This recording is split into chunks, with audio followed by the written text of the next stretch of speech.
Oh, hello, internet. As discussed for the last couple of days, it's quite hard to slack off when you're streaming, so I'm streaming. So I was going to do just what I was planning to do anyway, but I thought I would share it. Yeah, so if you are watching this video back, by the way, rather than watching it live, let me know, because I really don't know if anybody does. And I don't know if anybody watches the streams all the way through back or what. Schalke was considering doing a highlight reel of stuff, which is fine, but you know, the poor bugger. I wouldn't wish that on anyone, having to listen to my voice for 6 hours straight. But yeah, I am here to serve. So you know, if you guys feel that we should just be doing edited videos, if I should record everything and edit it down and just list that, or what, you know. Let me know.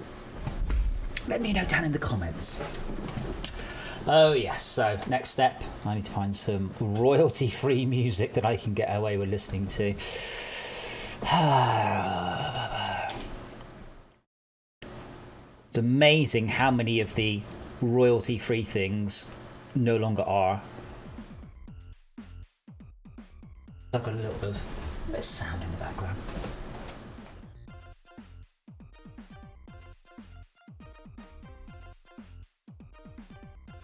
I may also be, I may also be doing a little bit of 3D modelling because I was in some 3D printing and I need to probably do this when my mind is fresh. Just so I remind myself. Essentially, I raised that up on the inside, but I overdid it. That needs to come up. Everything else is pretty much perfect. So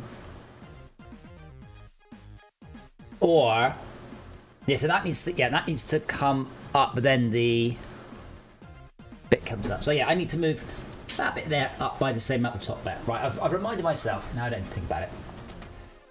So one of the things I want to start doing is hooking up your, I say gun, it's not a gun.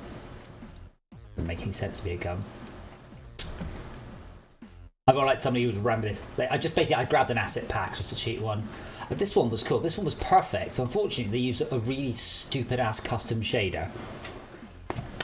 Which is a pain in the arse when people do that. If you're going to ship assets, you need it to be fine. But yeah, I might rewrite the shader. I think it's one of those if people are like, hey, you should show us how to write shaders. I can always write a shader that uses the assets, because it was quite a nice asset. But the custom shader just simply will not work. I'm also a little bit concerned about the scale of quite literally everything. So let's make a... Yeah, I thought so. I don't know if I... So that's the scale of a person. This room is huge.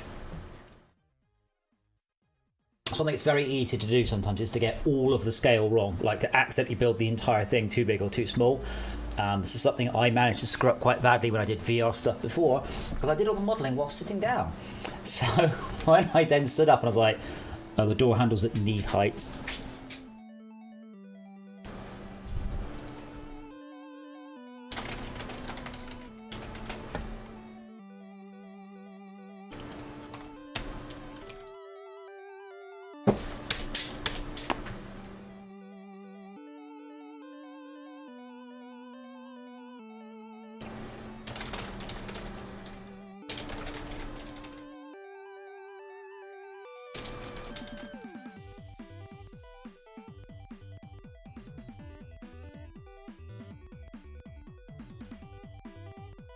But yeah, that's human height. It's just, I guess I don't have any details, but like this doorway is ridiculous.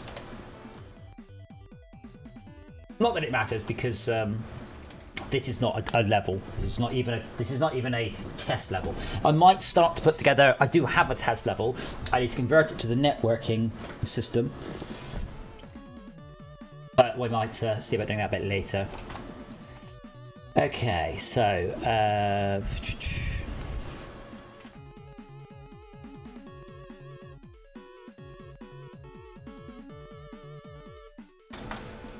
Let's get the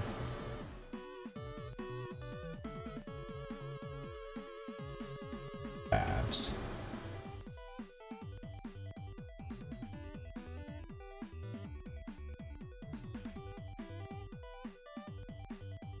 Is that me? Is that my player? I guess that is.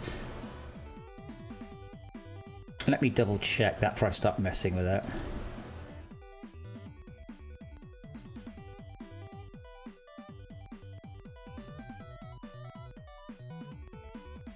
It is indeed.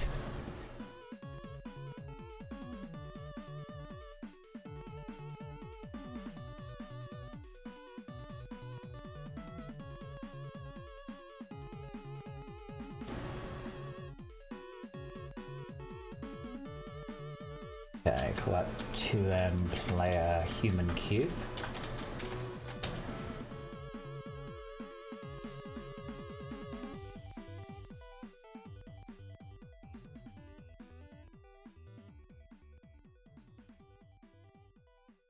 Interestingly, attaching a gun to a player and a camera is a surprisingly difficult task to get right.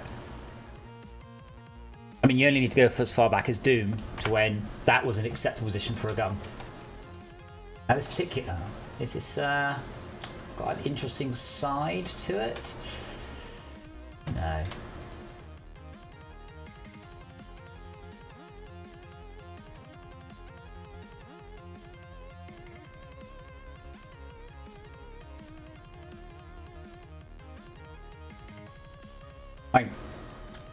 That might be alright. But yeah, what you don't want, so let me just apply that and explain to you and me why that's terrible. So that looks fine, but it won't move. It's not attached to it in any sort of sensible way. So it's rock solid. I mean, did Quake... A quick video of Quake, like 2021, what? Yeah, so Quake's actually didn't was still in the middle. So Quake 2, so bear in mind it took until Quake 2 before but as you moved it animated and twiddled. Wasn't just completely straight. So that looks fine until you realise it's, you know, it's absolutely solid. So it will need to react to the player.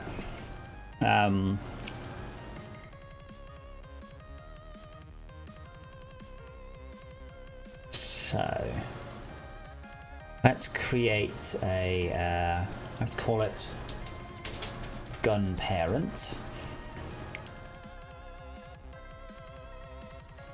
and this gun parent will be what I animate, and then obviously depending on what you're holding,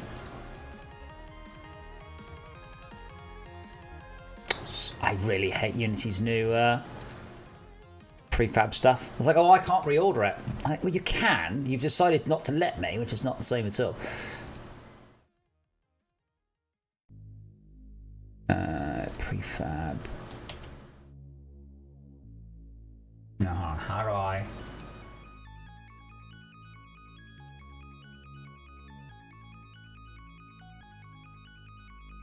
I know what I want to do. Unity's...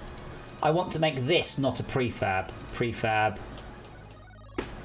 Select asset. No. I don't want a nested prefab. I want... Oh, do I have to edit this prefab and then...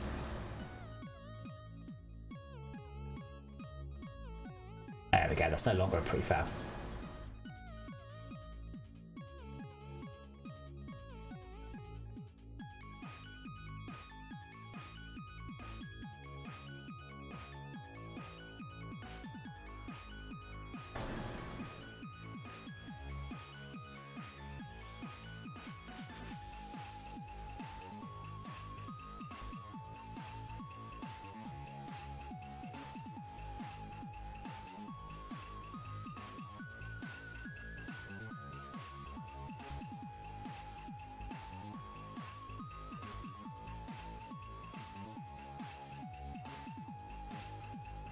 Okay.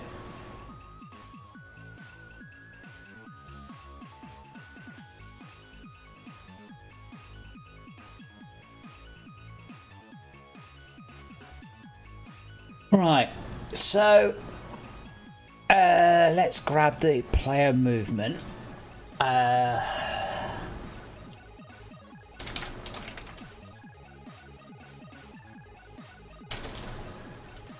Gun transform? Gun transform.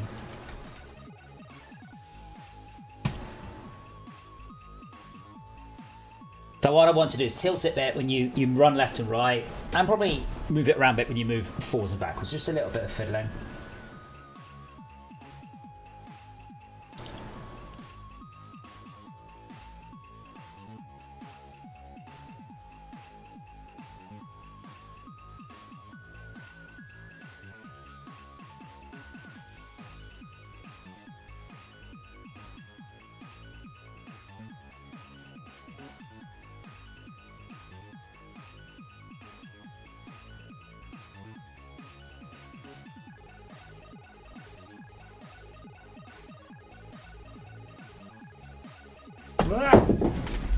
Chuck my phone on the floor.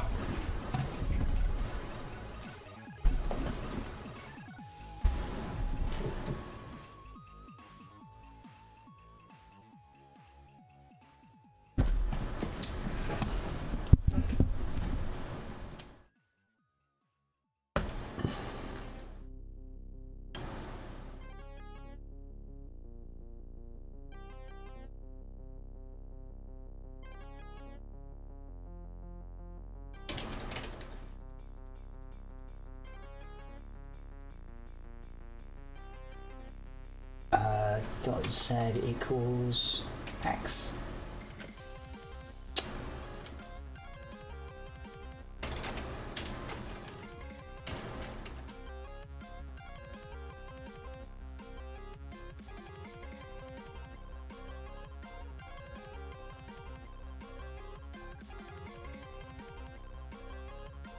I wonder if I can run around in this scene.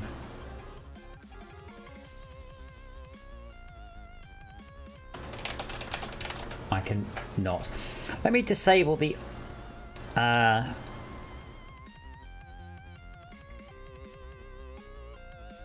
stay with that. I just want to make this work in this scene, 'cause then I don't have to keep jumping between scenes.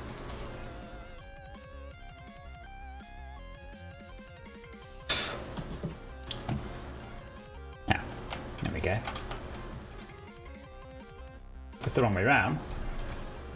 It's not smooth.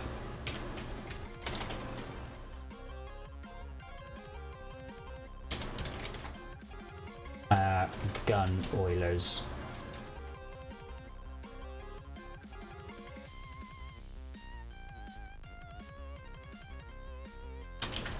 Vector 3L new Euler equals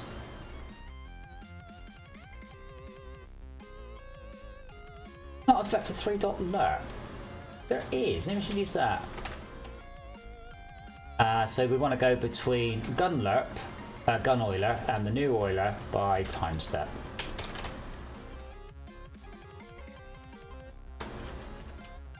I'm assuming, you see, at some point they can optimize these.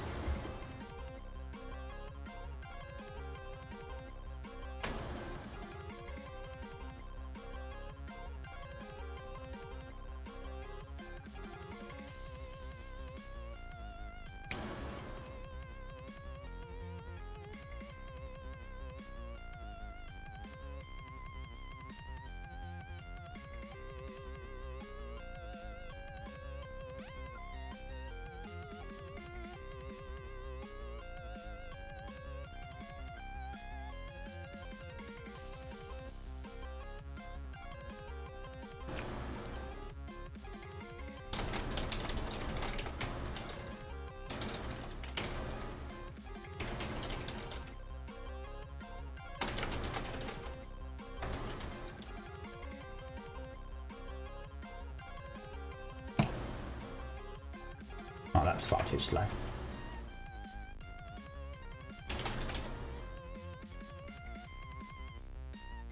So one thing I said yesterday, and I still don't have an answer. I don't know whether or not I should implement a thing and then polish it, or implement a thing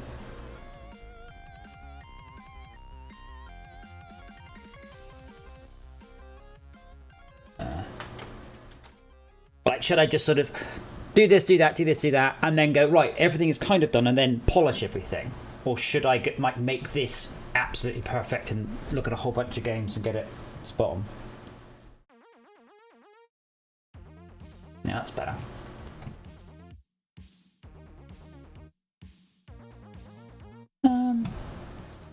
I do actually have... Let me just have a quick look at it while I'm... It's the one thing to do. Always.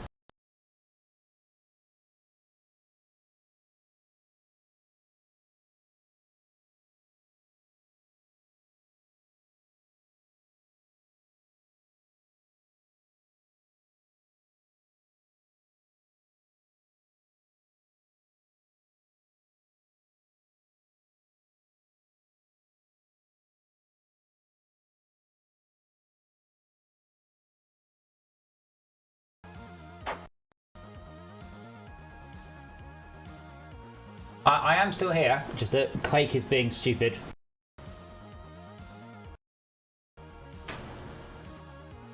There we go.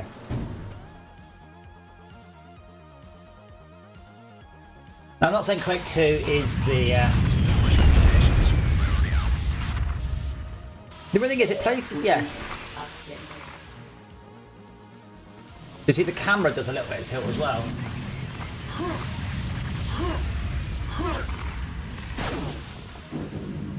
It's Quake 2 RTX. But it's as I move, it sort of lags behind. So I look left. This is kind of the opposite. I believe Apex Legends does the opposite. In Apex Legends, when you turn, I think the gun leads. But it keeps doing this idle animation.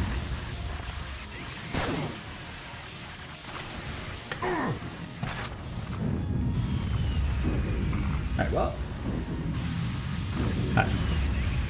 Excuse me, sir. I'm not here to play the game. I'm here to look at the graphics.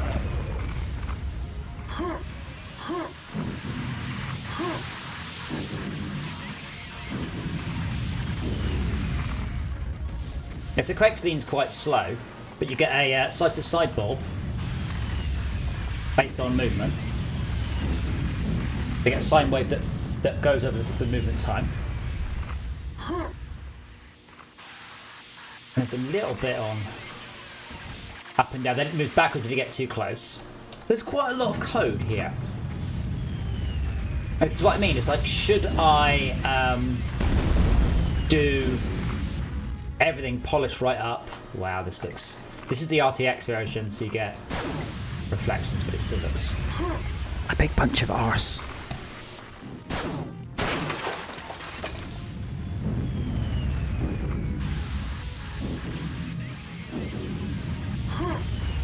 Or should I not worry about niceties like this? But yeah, because the Quake one only wiggles left and right.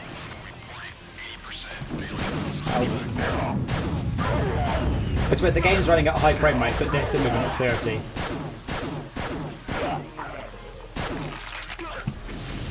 Ugh, I haven't killed them, so I just want to run around.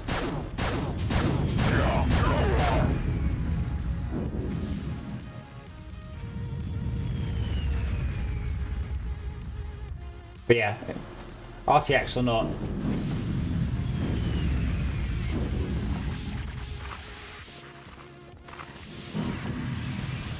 Oh, so as I turn, so as I turn, it moves.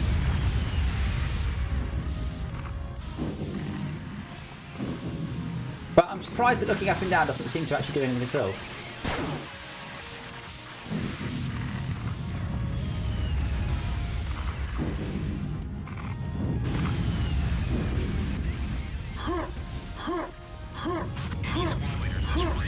Oh, go away.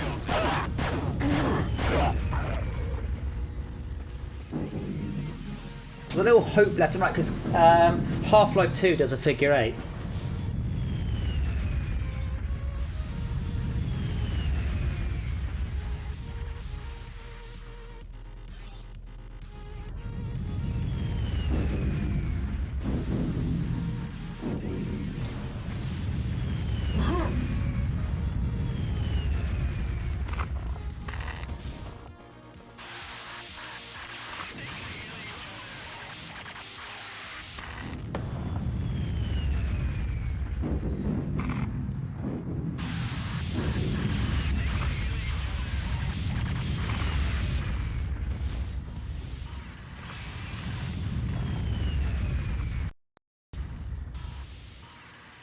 Right, let's take a couple of notes.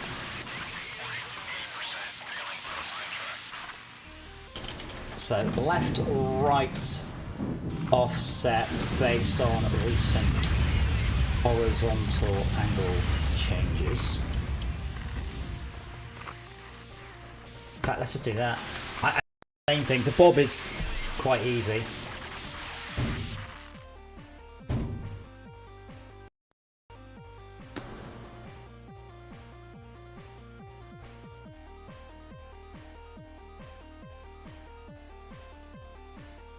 I think that's stored somewhere else, just to be known.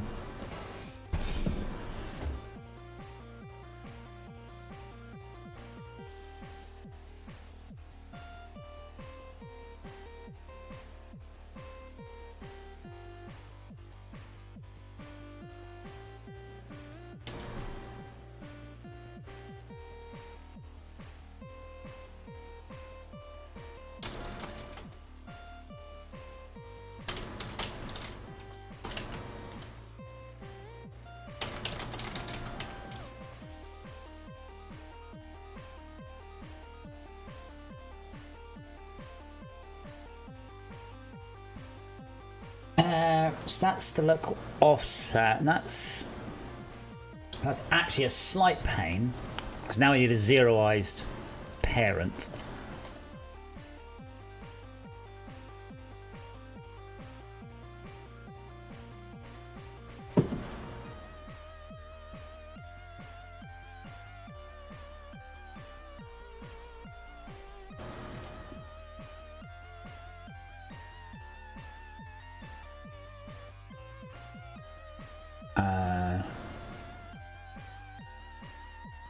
If I just do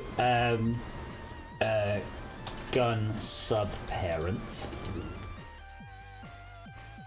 and that one should be 0000000, so that's fine. So I will modify that one. Play control F, so gun sub parent, because this one I can then return to 000, and then I know it's in the correct place. Unfortunately, we don't store the...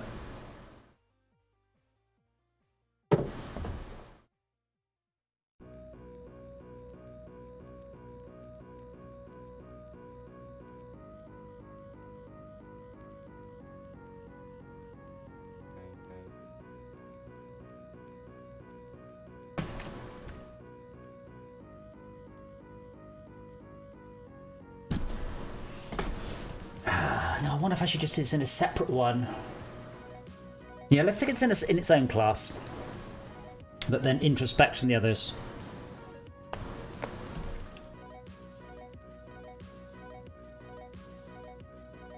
Let's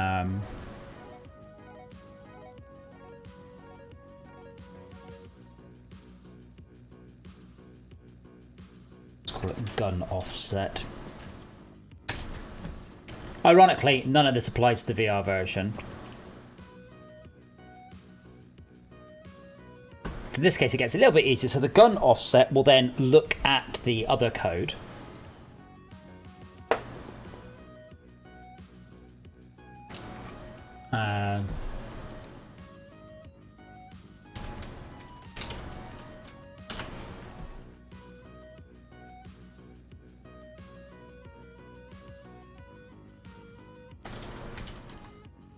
Gun data is not a very good thing, but anyway.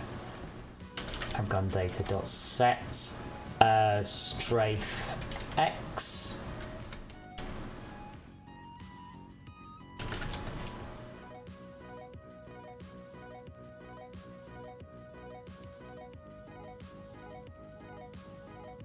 And then so that will set it all during update. So during void late update, we can then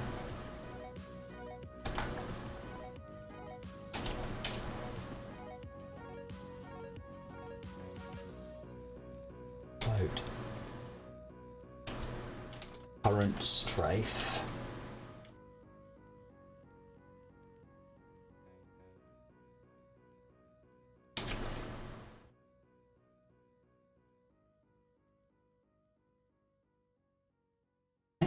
And select vector 3 gun offset equals vector 3.0.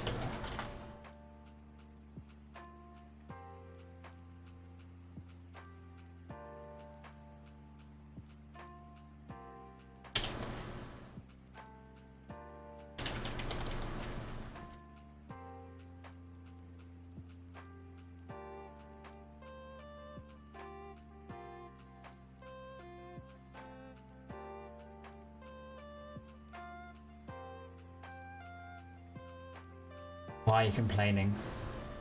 Oh, bugger. Gun trans then. Gun translate.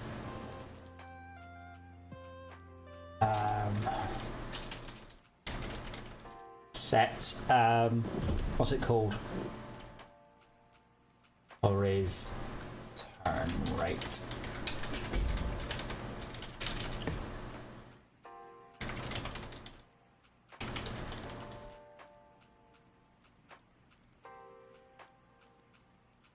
It's probably going to be the. Actually, I can check. Let's check. Let's not guess. The subparent wants to move along its X value by only a very small amount, though.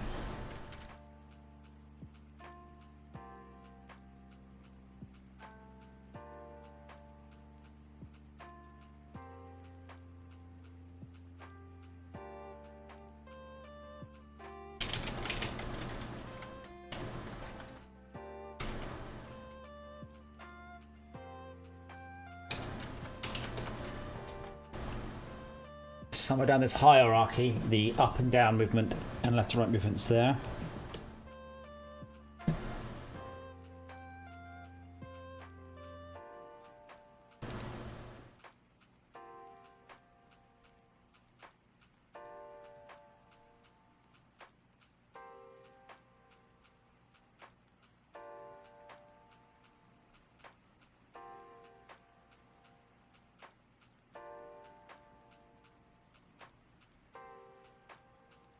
I've lost it.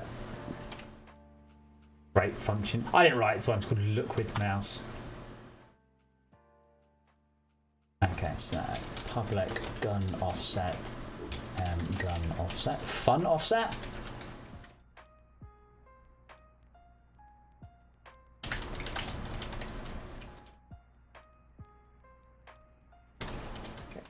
In children.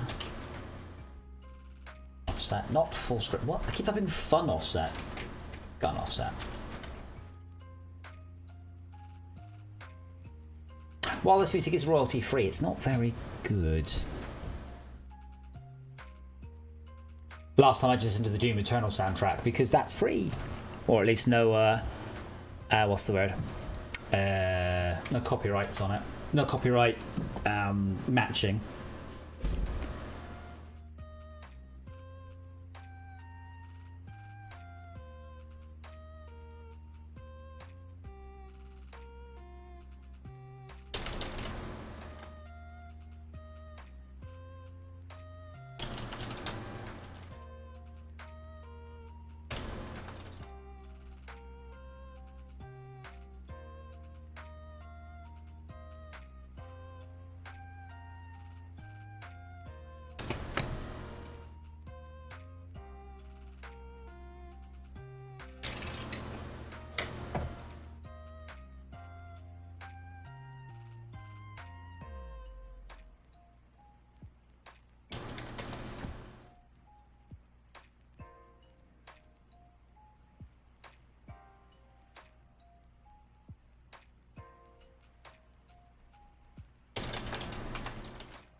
So gun offset dot set horizontal turn right mouse X.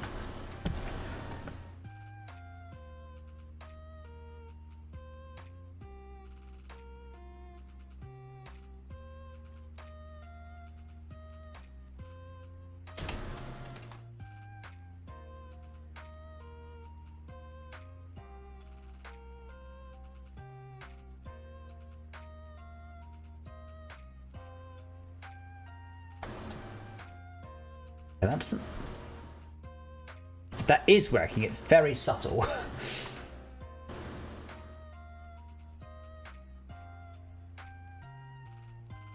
Oh, it's not working. Okay. What did I forget to do? Oh yeah.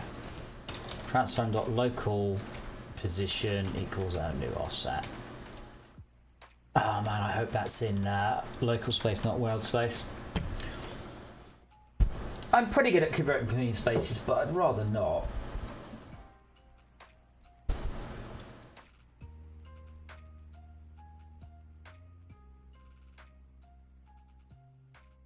Yeah, that seems better. I think it's way too much. And it's not smooth.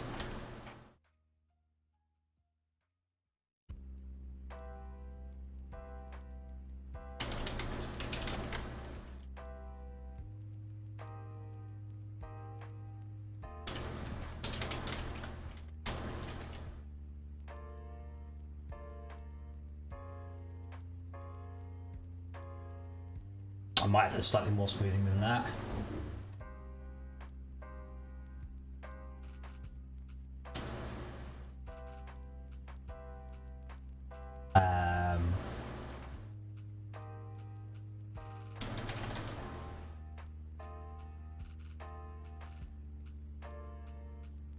I hazard a guess.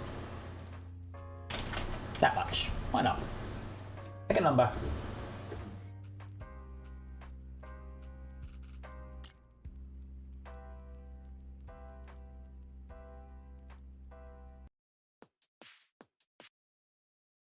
Oh, cool.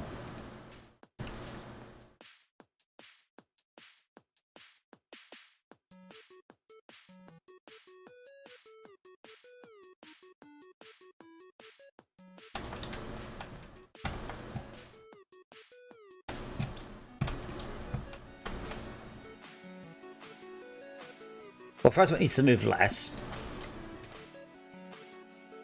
That's probably about right. Maybe even less than that. That needs to be smoothed a lot more.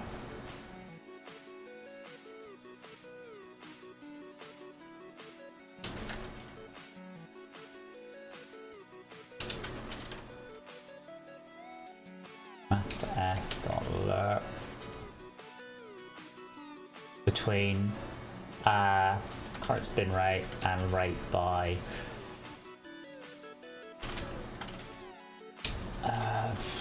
just take it with the same lerp, right?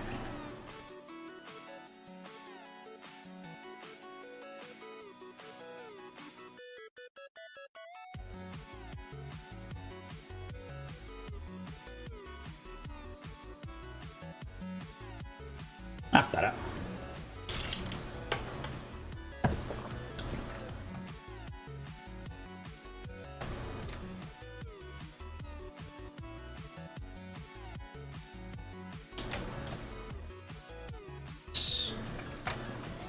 I don't think it moves too much, but I think it's too smooth, not smooth enough. But yeah, some guy on Quake probably spent like a month on that. On Black, we spent an awful lot of time on it. But here, I'm just copying more or less what they're doing. Right.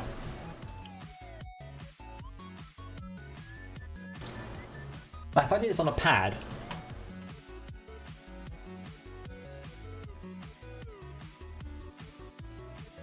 but the mouse does seem to be very jolty. Alright, we'll smooth it more. Oh, wait, hold on, I went the wrong way. Smaller is more smoothing.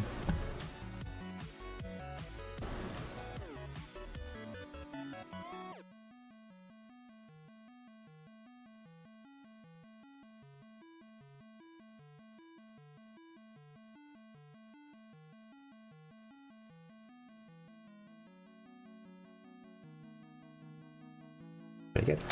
Unfortunately, the object itself is not brilliant. It's alright. It's really cheap though.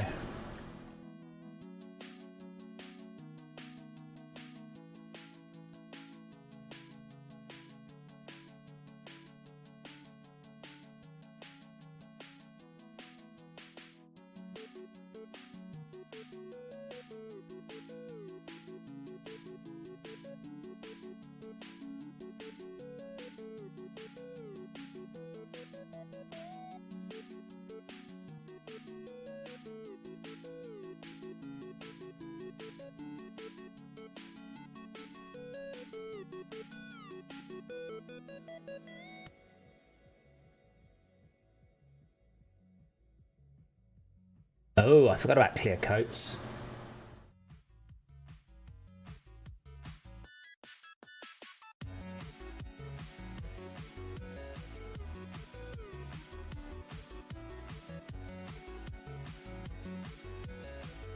I was kind of having to make this middle bit glow, but maybe not. Let me just pop a, just as I can.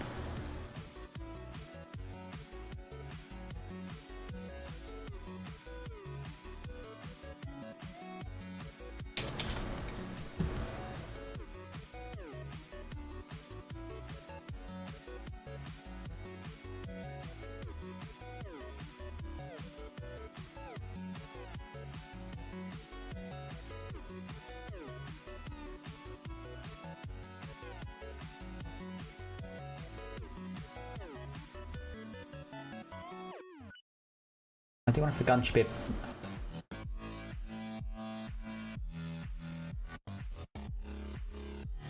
I kind of want a light on there, but unfortunately I can't really work out exactly where it should go. Let's swap it there.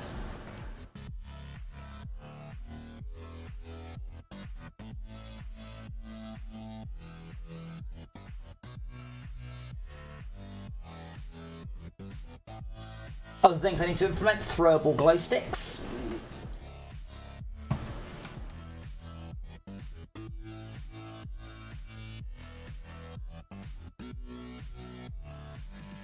Alright, that's pretty good.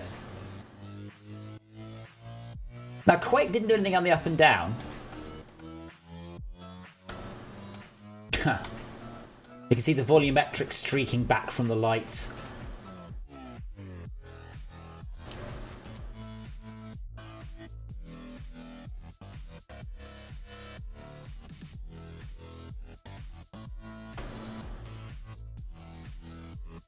Cool, that effect still looks really good. Water splashes are all right. I'm waiting for someone at Unity to come back with, oh yeah, you're right, it is all broken. Because it's all broken.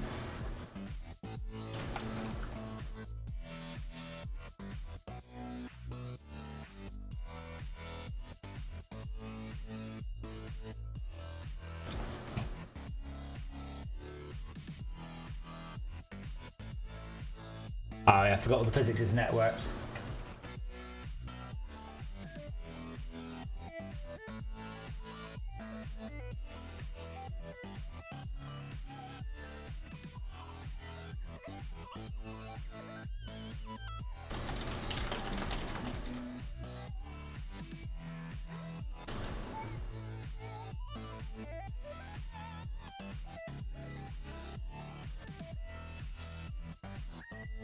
What I was thinking though is that the height of it could be the inverse of the current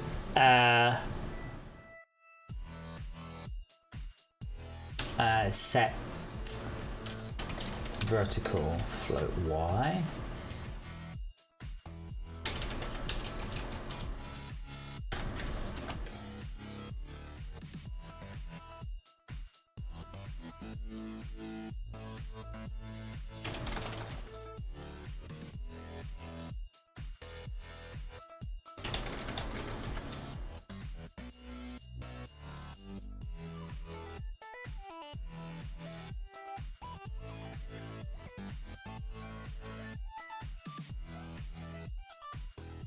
That will almost definitely need to be smooth. I mean, it will. So this means when I jump, it should go down, and as I fall, it should go up. So it will be on a, not quite on a spring.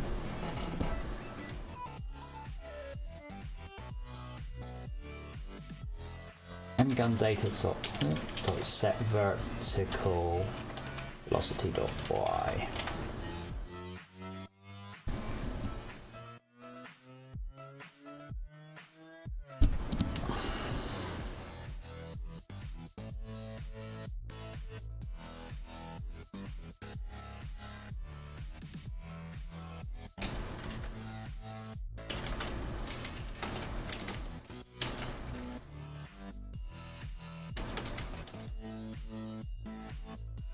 Wait, hold on, why is the Splosh Manager missing? Isn't that in the game prefab?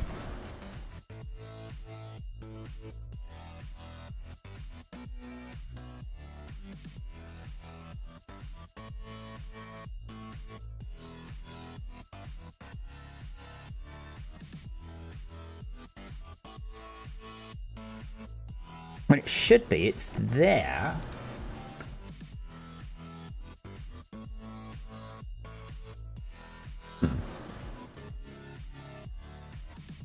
Yeah, the Splosh Manager... I mean, the Splosh Manager might be like, what? Because it doesn't have a network to talk to. Oh, unless that is a...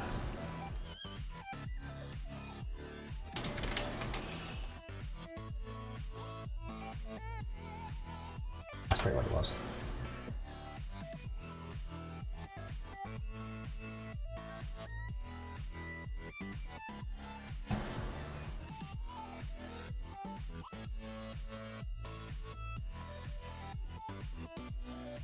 Okay, all apart from that, my gun has gone. Perfect. Where has my gun gone? Wait, sorry, what?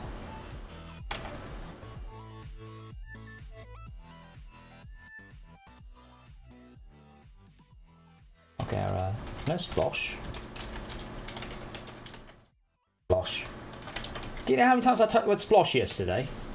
I typed the word splosh yesterday 569 times on 81 lines of code.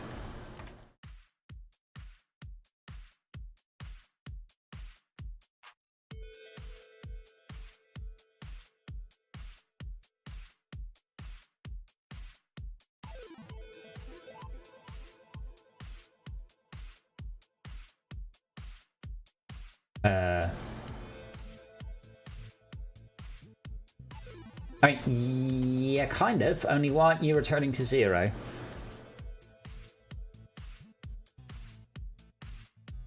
Gun subparent should be returning to 0.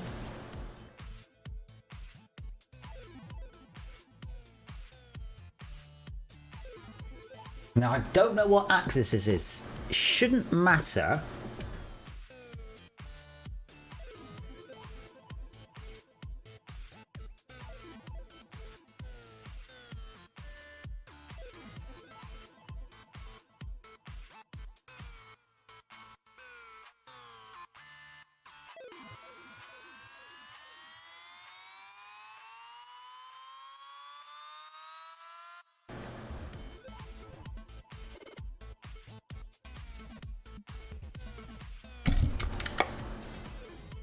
Oh, yeah, for some reason it's -2. Why is it -2? Current vertical is minus... Oh, okay. What?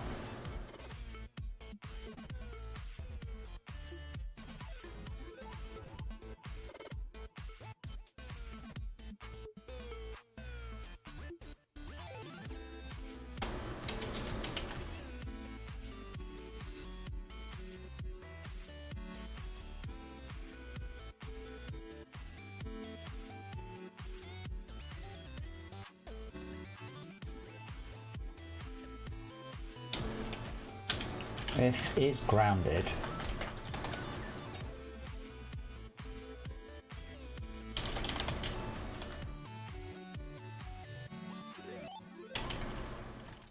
For some reason this is -2 when we're grounded? What the fuck?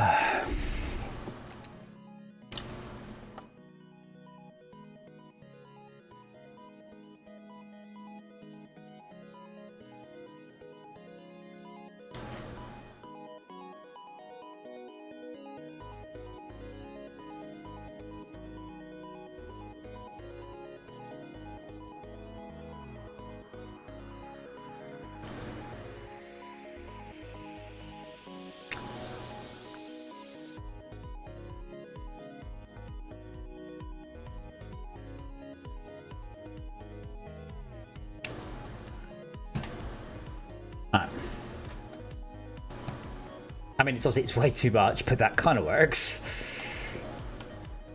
So when I jump, the gun should go down. When I jump, the gun goes up. So it's inverted and a bunch less.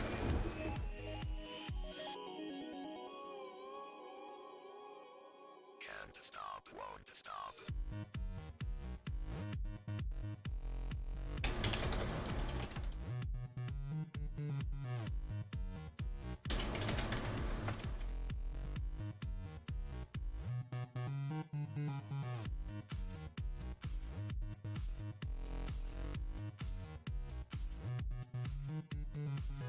Ah, am I set to snow runner? For heaven's sake.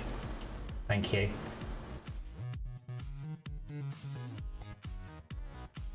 I get that wrong a lot, but it's not my fault.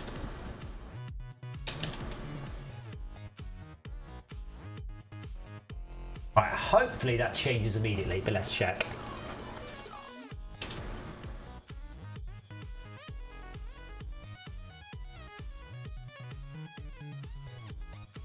There we go.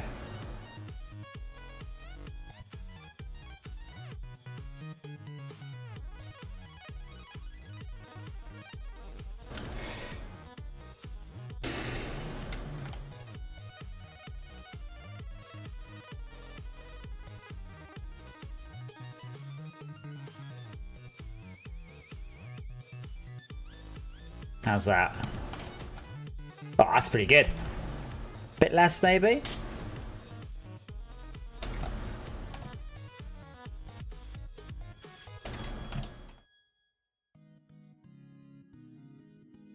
Sideways one's probably a bit much. So let's reduce that to 0.01 and 0.025.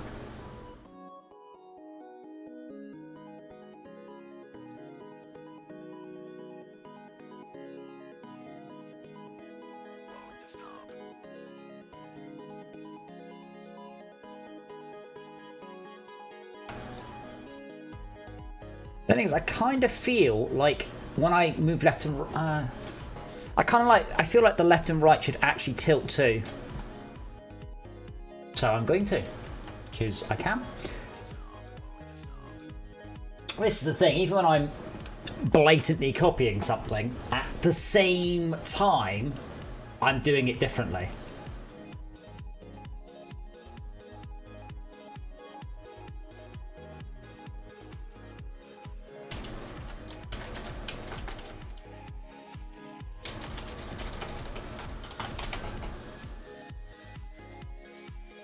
Well, I said I ran Quake 2 for a few minutes. I'm basically doing what Quake 2 did, but I'm tweaking it slightly.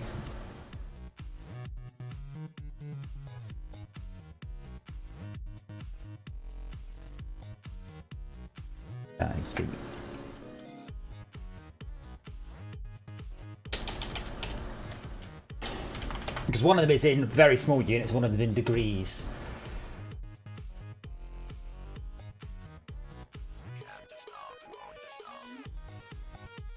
Current Photograph Phoenix, same as it has been for a while.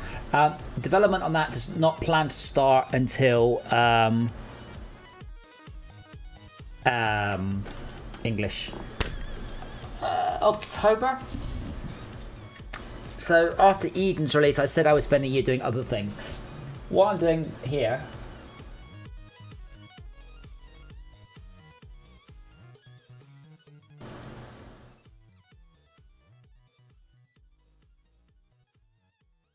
is I'm investigating and learning how various things need to work for Fortresscraft 2. So one of the examples is the volumetric lighting here. This is full volumetric lighting. So if I take an object and I put it in front of that, well, I don't have to turn on shadows because it's too expensive. Can't show you right now. So this is me to a great degree learning about what I need to know in order for Fortresscraft 2 to look the way I want it to. So you can see there, like you can see the shadows being cast through the air. Stuff like that.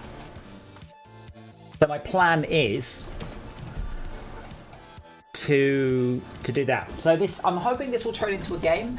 So this is me learning the new input system, HDRP, decals, volumetrics, VR, all of that stuff.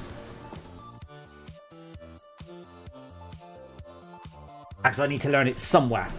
And I am learning it in this testbed, which I think I will probably turn it into a game. Just because I've got quite a good idea for a game that will fit.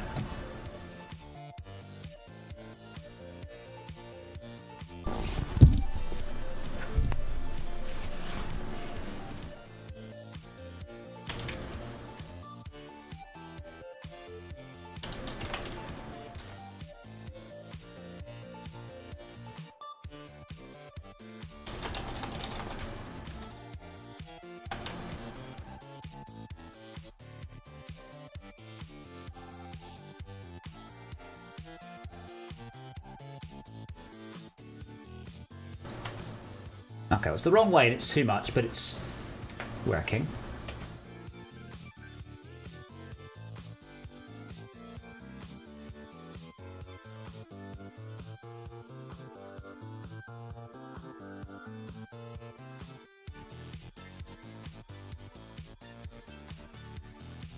Yeah, that's better.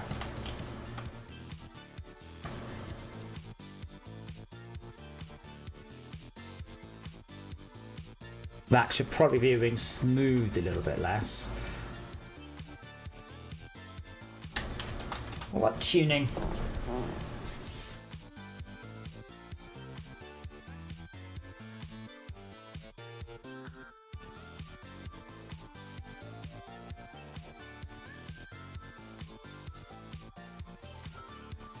But yeah, when Fortress Cloud Development starts in earnest, there's just going to be like a month of dead streams of, hey, everything's pink and I have to convert everything to work. Because everything needs to come across to the new renderer. I have to say, I'm not really sure what's going on with the player movement. Because when I jump, it doesn't immediately come away from ground. If for some reason I can fly through the air, and I'm not sure how. Like it keeps regrounding.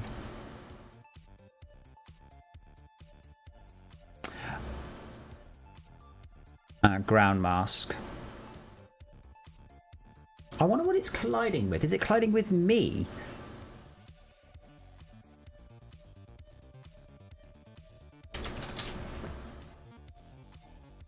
Layer, player.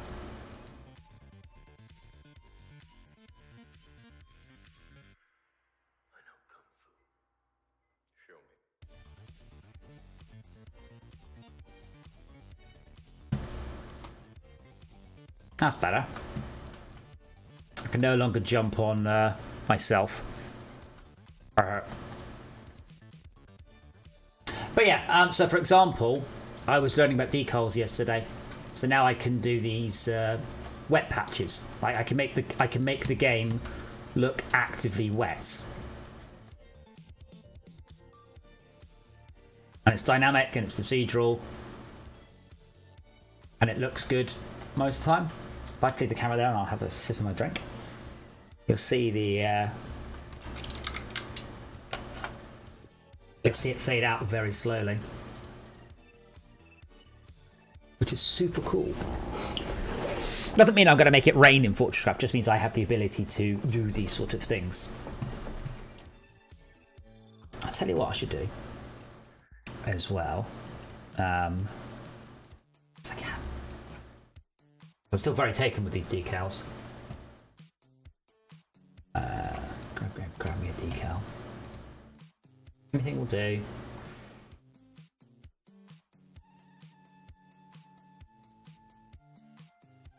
What is this complaining about?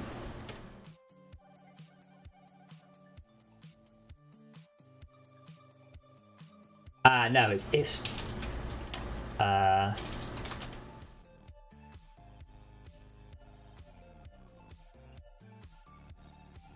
That's the one. That's what it's complaining about.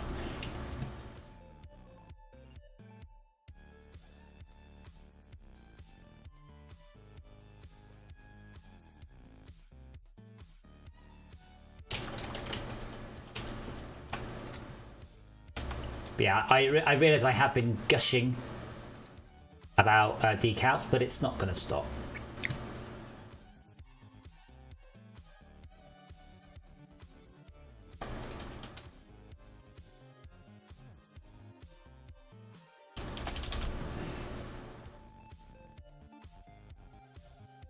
The only thing I complain is that I can't simply scale them. I don't know why.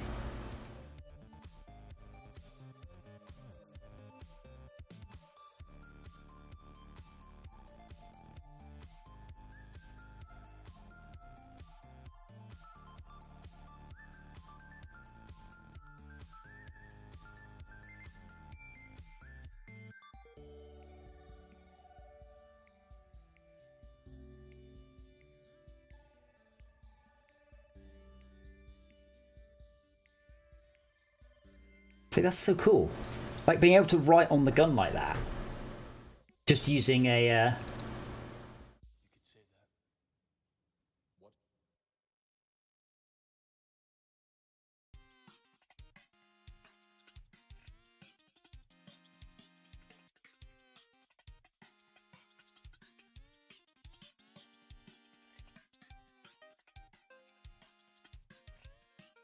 I mean, this gun's fairly grotty anyway, but...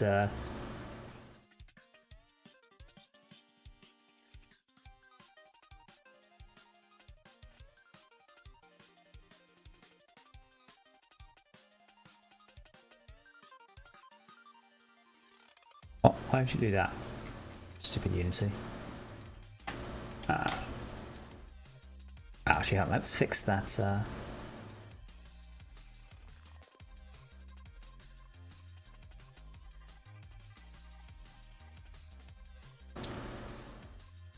Where are you, Mr. Decal?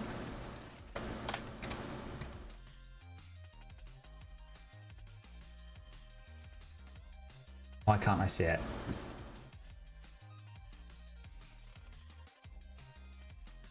Why did it keep zooming me out so far? Alright, well, it's on the wrong side of the gun. That's... Ah, there we go. Yeah. I can actually, if the gun wasn't dirty, which I know it is, but I could actually dirty up the gun procedurally, which is just so awesome that I've got the ability to do that. And I know this looks like a flamethrower, but it's not. It's definitely a water thrower.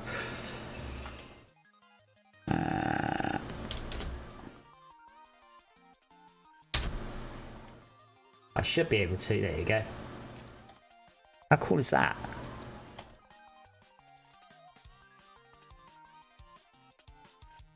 I'm going to give it a slightly better angle. It's not stretching it out. There we go. Look at that. I just put dirt on the front of the gun. And they're fairly performant. I mean, as I said, Doom Eternal uses them enormously. Like, it really, really, really goes to town on them.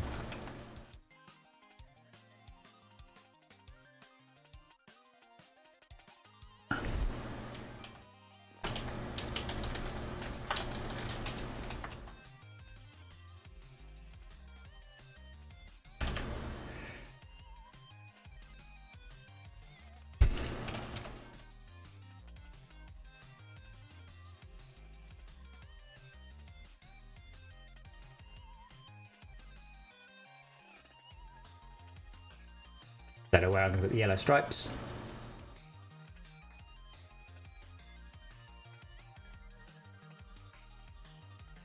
Hoping to allow players to put decals around their base, but it means that I can describe it. Put dirt and stuff around.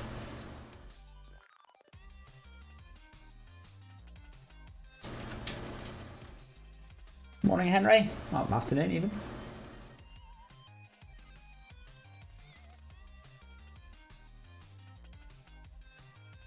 I don't really have a good position for that, it's just because it's there. It's a little subtle, but it's not very bright there. But it means you can have a dirty item. You can have an item that starts off clean and gets dirtier. You can have all sorts of... I go stand in a brighter room.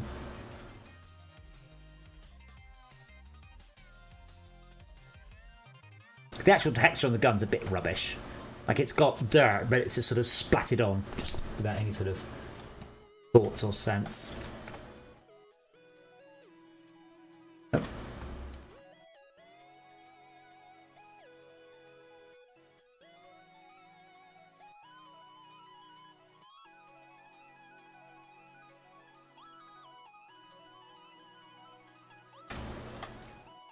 Yeah, I'm really pleased with the decals. I'll keep going back to this webpage and refresh it, by the way, until Unity come back with me to with oh.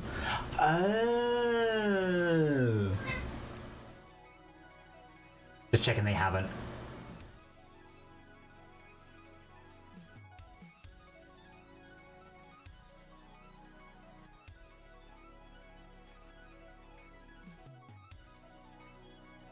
Wow. Tech question about Fortress Craft, okay. Plentiful.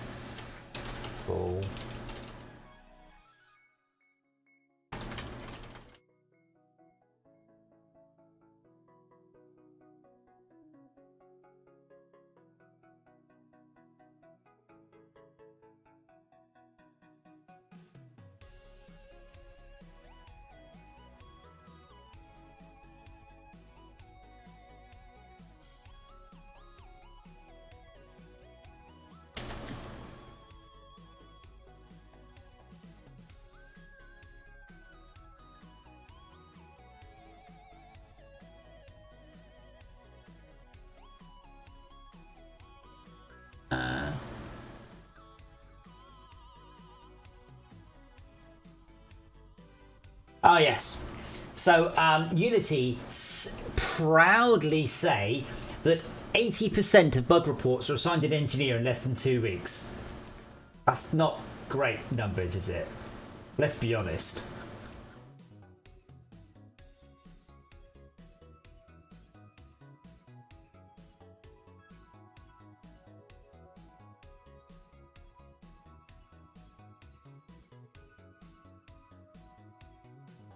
Still very pleased with that. Anyway, I'm quite pleased with that handheld gun McDoobry. So we'll apply that. What I'll also do is take the gun graphic and attach it to the remote player, which I need to find some of the prefabs. It's weird. I like this. This game insists that I.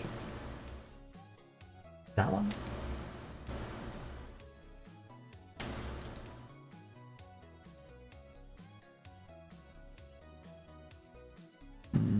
No. Oh no! Wait, hold on. I did it myself. I remember.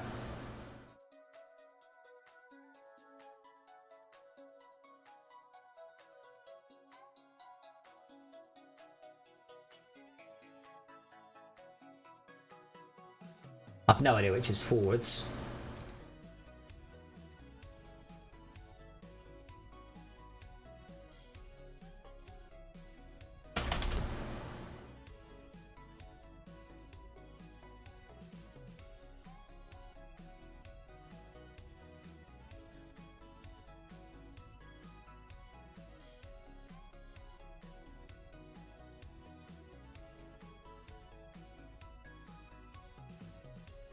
I was looking at various options earlier. I can pop back to one. I don't know whether to use the Fortress Craft people again because I have loads of skins for them, or whether or not I should try and do something else. Like, that looked quite cool.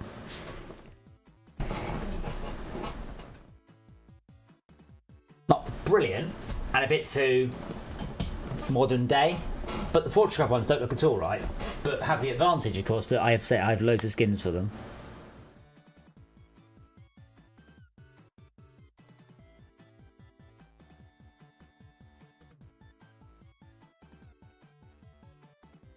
I don't know. Like 37,000 triangles. Holy moly! I hope there's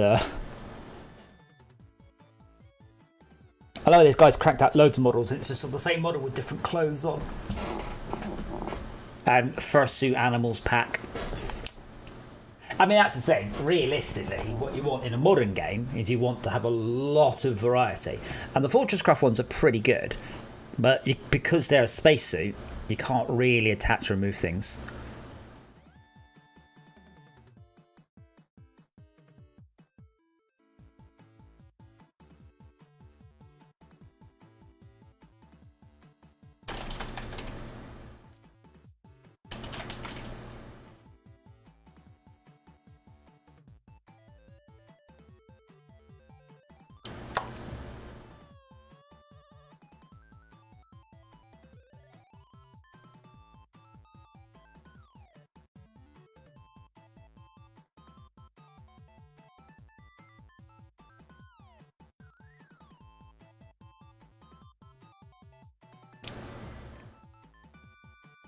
How does the remote player look? Like, which direction?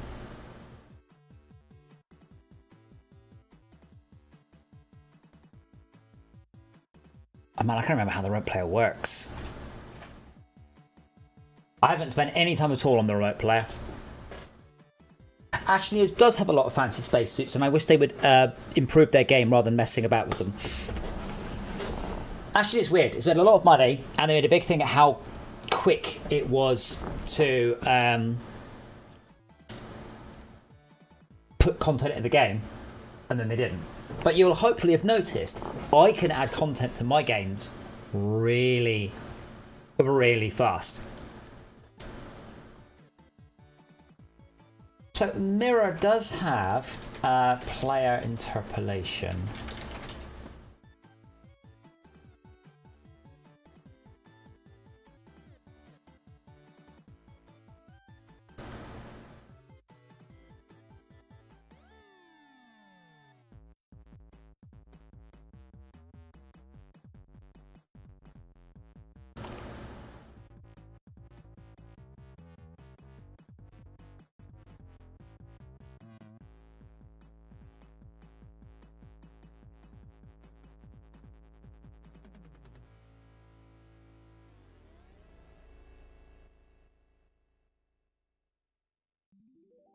Ooh. Secret project, you say?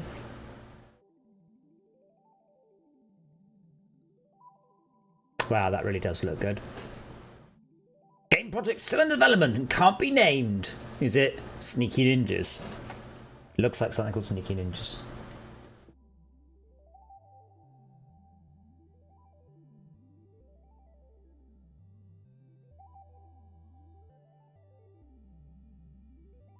So I believe, in theory, all I need to do is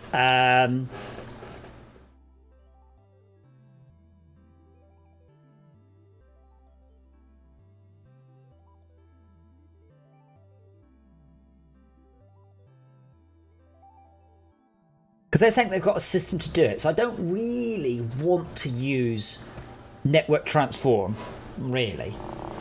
I'd much rather use snapshot interpolation.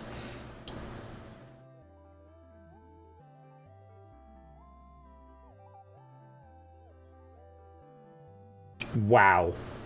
Why would you even write this function? Oh my lordy. Okay, there's quite a lot of stuff in there.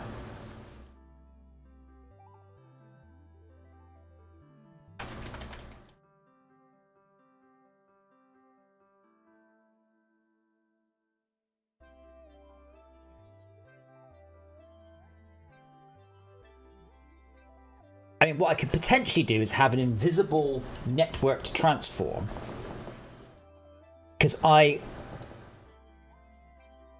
believe. I don't know, I mean, let me note down what I think we should do. So, local player.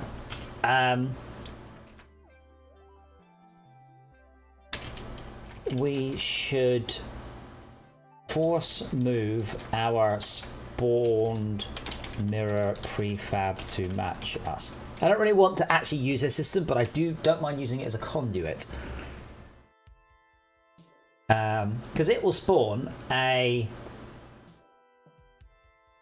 player prefab, I think? Yeah, player prefab.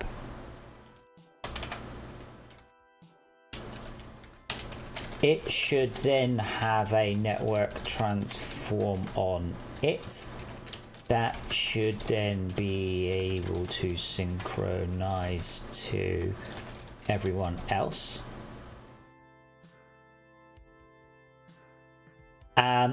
And from there, we exactly mirror the appropriate network transform onto the remote player. See, that should work. I'm not worried at the minute, because right now I don't care how the players move because they're a box with a gun on it.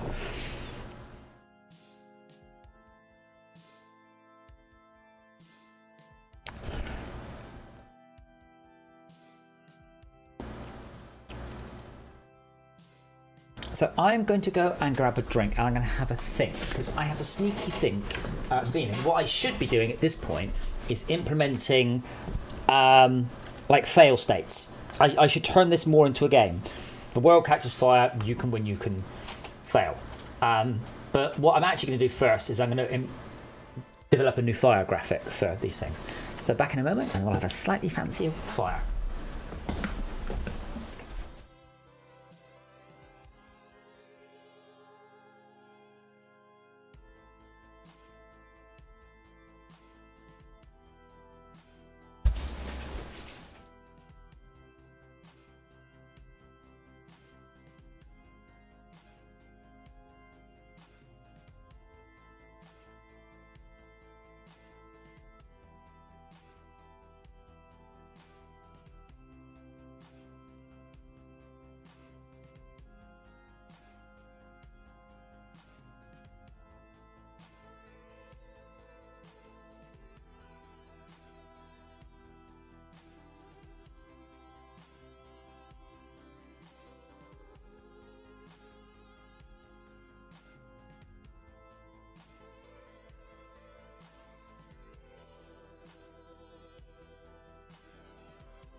I have returned.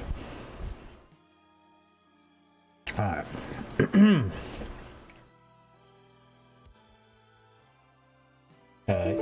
Wow, Unity crashed. Amazing.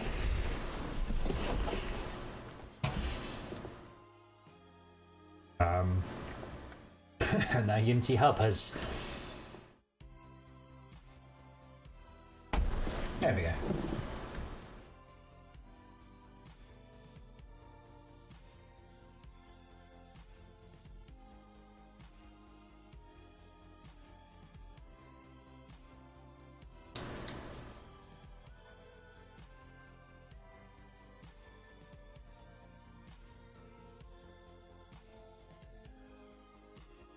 Right.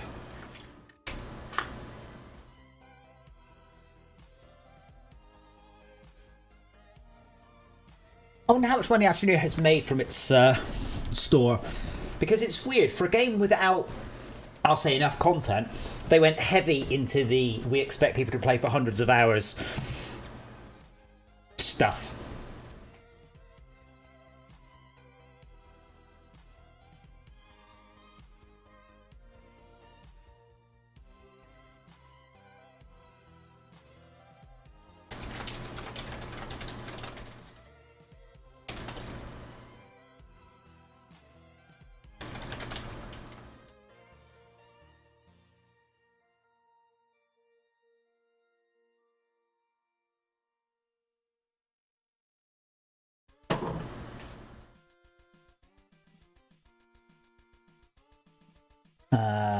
Right. Where is it? Game prefab, particle manager. So I want a different.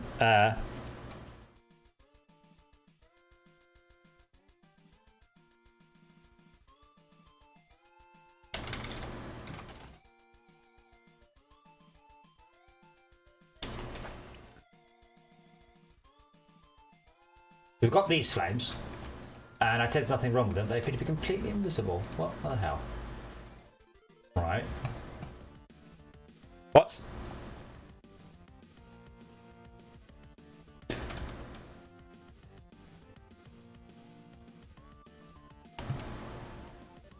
Sets, prefabs, burnables. Ah. What are you using? You're using object flames. That's fine. Why is object flames invisible? Ah, there we go.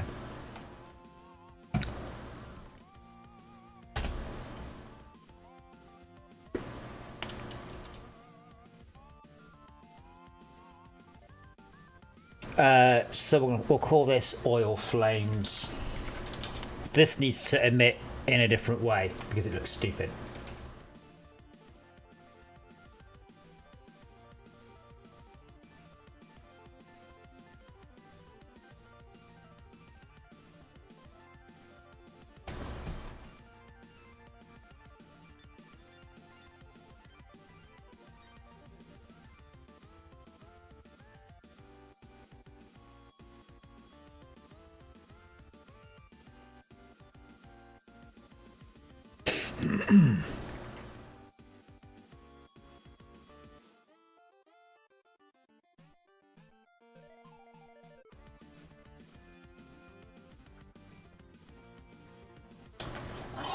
The thing is, I don't really know what fire looks like.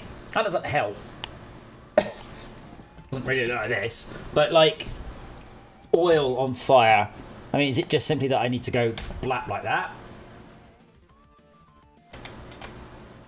I guess I probably do.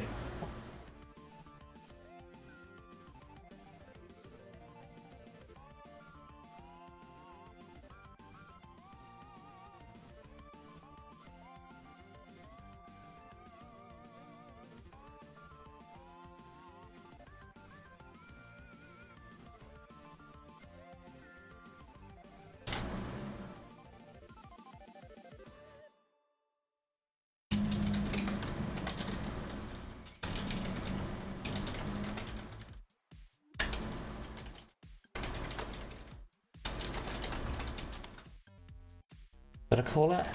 Oil.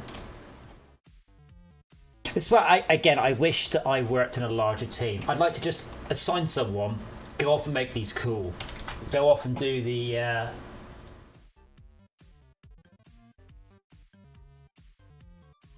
go off and do the particles. Make them really awesome. But right now, I have to do everything. So I just need to do the amount that I reckon I can get away with and then move on to the next thing and then move on to the next thing.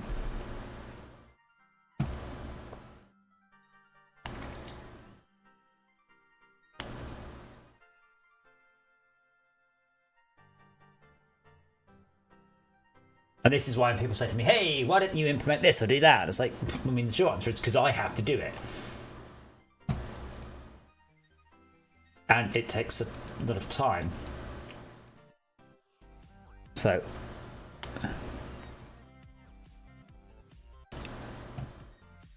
Burnable oil spill will now use oil flames. Now this actually looked really weird when I did it before. You can see there's something very odd going on with the lighting. I don't know what it is. Let me disable volumetrics for those for a start. Is it the volumetrics? No. Hey, I don't know. I don't quite know what's happening.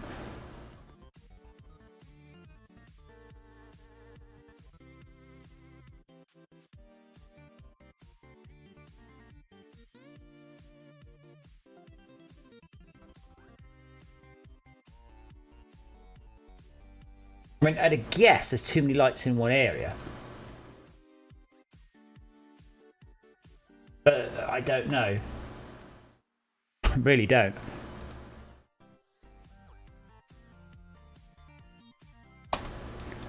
We meant dimmer.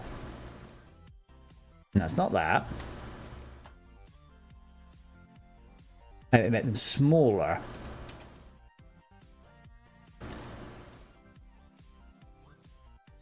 Alright, so let me have a quick Google. HDRP, too many lights in one area. Is there a thing?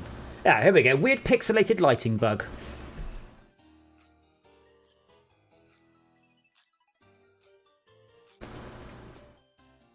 Right, I'm allowed to have 24 lights per tile.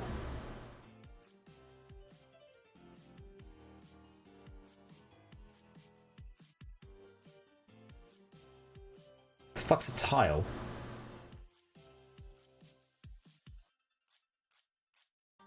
Unity HDRP tile size. I think it means screen tiles, but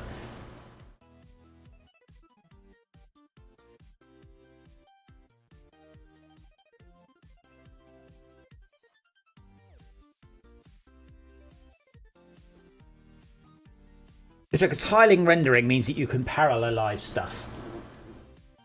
It's not underground. It's just the light's very close to the ground. Probably actually raise it up a little bit.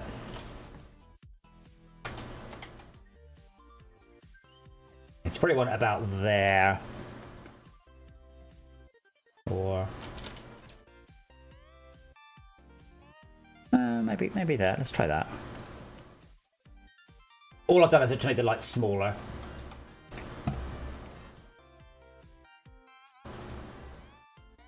I got to make the lights bigger in a confusing way, but now the light emissions a bigger, softer light. It's because the floor is a bit shiny. But yeah, I'd like some better oil decals, because these ones I can't make them dark enough. I tried putting negative lighting on, and that really went odd. But they are not dark enough. I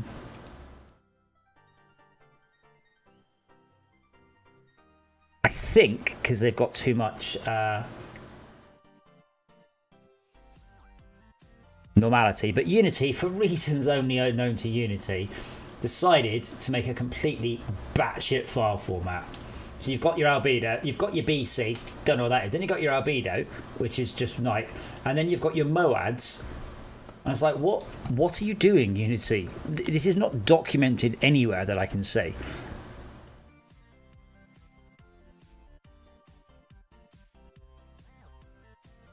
What I really want to do is a bunch of oil decals. But that one's solider, if that's a word. The problem is it's just a bit ugly. So what was that?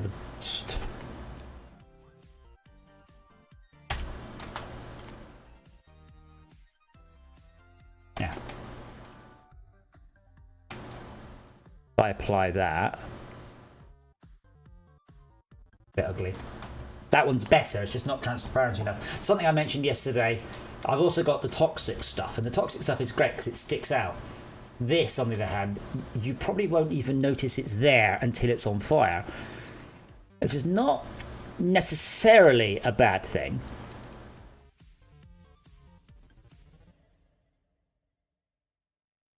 Bootstrap.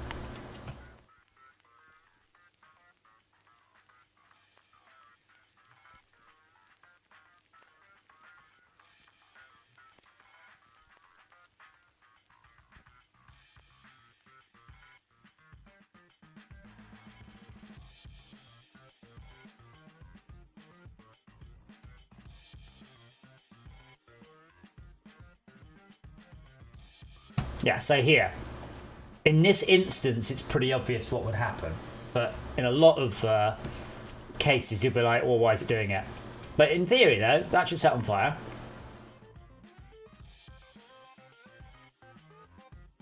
And it should quite quickly set the rest on fire. I should tweak those. Yeah, that's definitely a better effect.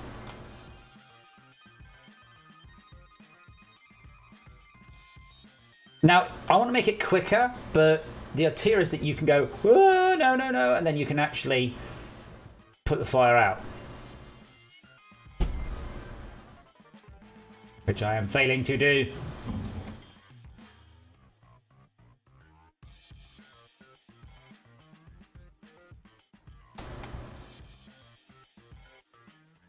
Well, I failed.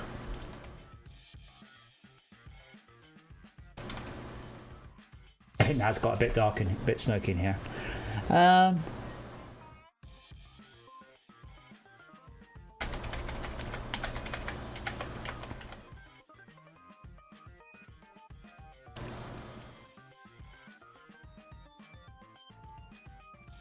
But it works. That's the important thing. I can put stuff out, but but now I'm getting to the realms of getting distracted, tuning things.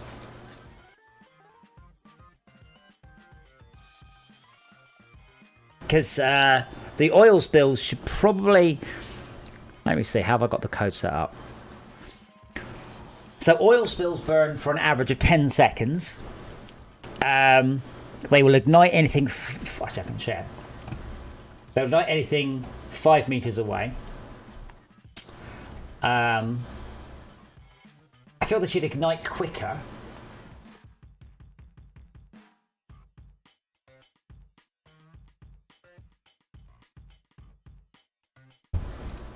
It might be that I just keep the oil spills. I can have procedural oil spills, but I probably wasn't going to. Wrong level.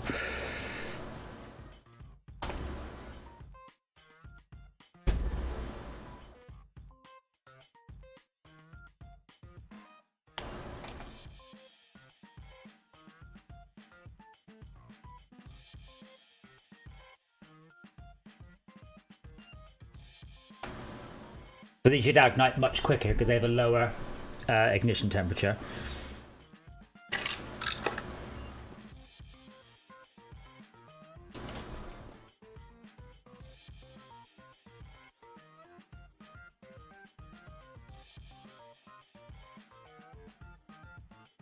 I should be able to...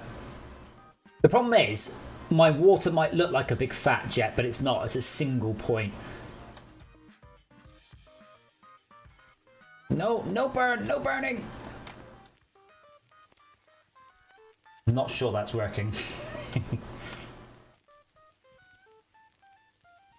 Not my frame rate's gone to hell.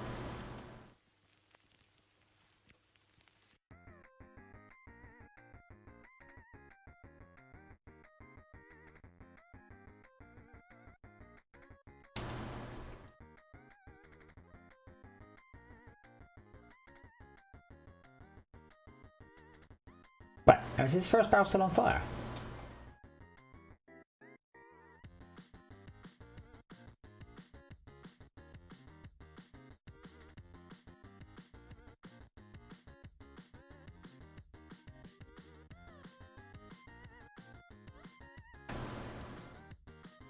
I need some more feedback, don't I? Like I am, as far as I am aware, putting this barrel out. Like I am, to the best of my knowledge, damn that looks good. To the best of my knowledge, spraying these makes them go out quicker. I am 99.9% sure. But I'll be like, why is it not going out? I was like, it doesn't feel that it is.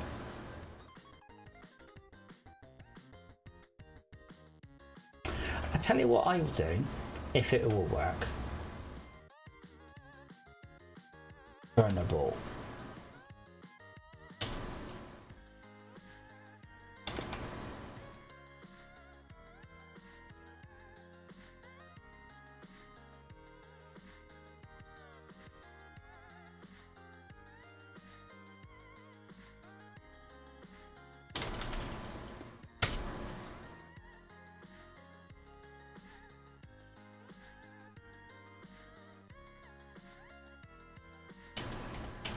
Okay, so I've changed it now so that the raising of the temperature takes into account the wetness factor.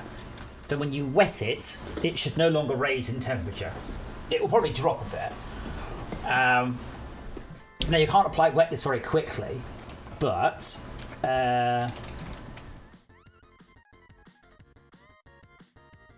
if current wetness is less than or equal to 0, but this should mean the particles stop spawning if you're hosing it down. I've not changed much behaviour,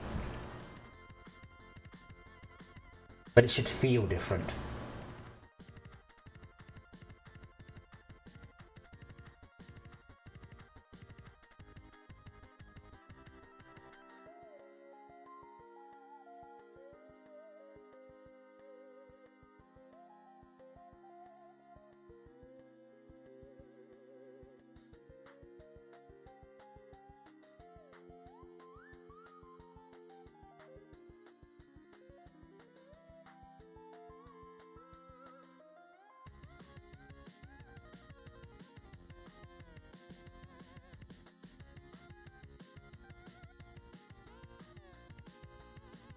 Right, if I burn this.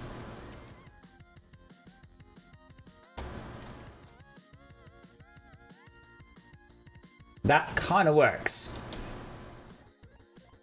So you can see the fire wanting to come back.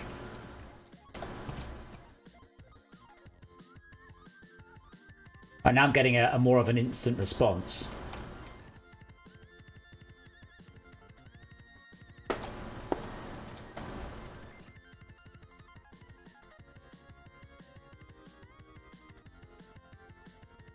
I realize you need to get the hose pipe on it until it's out.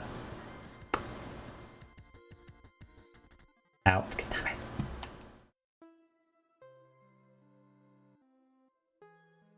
In theory, if you keep the stuff wet and out the way, the fire won't catch. Now, this is where I was talking about having a... damn it. A temp... Well, so much for that. I wonder why it's running slowly right now. It's running quite badly right now, 30 frames a second. Every single day, Unity turns off the GPU profiler. And we're waiting for the graphics card. Brilliant. Yeah, because I wasn't rendering with GPU, I've no idea. I suspect it's particles.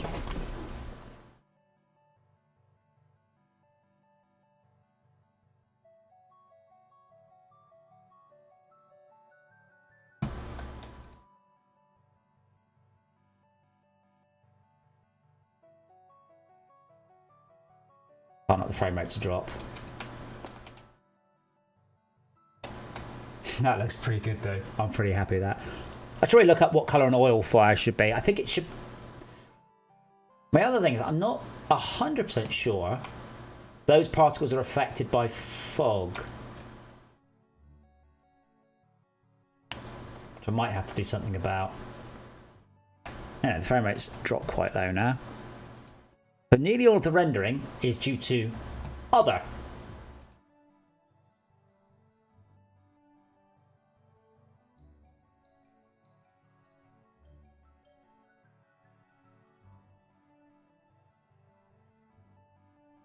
Yikes. Okay, so volumetric lighting is actually surprisingly quick. It's the low res transparent. But this is the thing, there's no way for me to trivially work out what it is. It could be the fire particles, it could be the smoke particles, it could be the spark particles, I don't know. I'm only rendering 4 particle systems. Probably about right. But it's taking 8 milliseconds. Now here's the issue. That I can't really dig down. Like here, deferred lighting. Oh, it took that long. Yeah. This is awful. Like, it's genuinely terrible. Like, nowhere under this, for example, is the decals. So I can't spot them. Oh, maybe. Apparently, yeah. No, that's obviously bollocks. Apparently I had no decal projectors.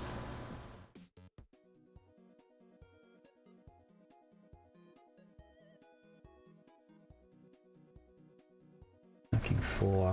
Wow.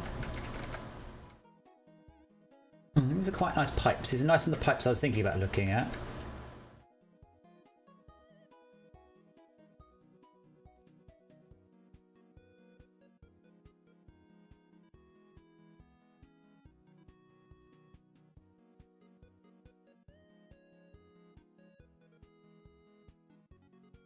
Now I need to go and find it in the scene.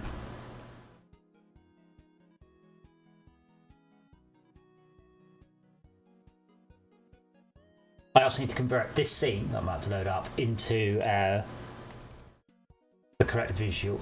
And I don't think this will work anymore. This one's more fun and more interesting, but pretty sure I will need to tweak it to make it work now. Even these nice, yes, these pipes here. Because someone suggested the pipes catch fire, and I'm like, ooh.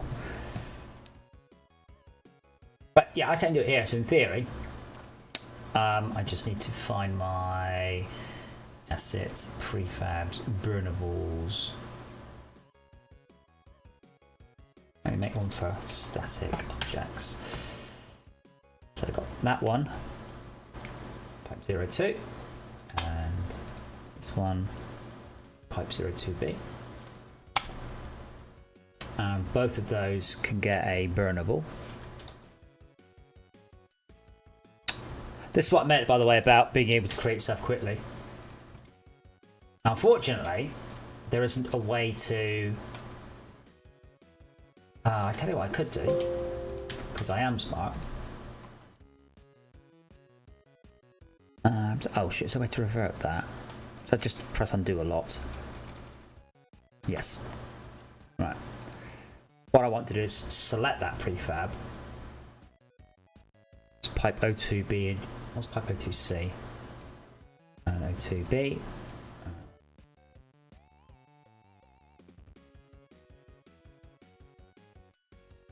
So if I move these across, then I can update them.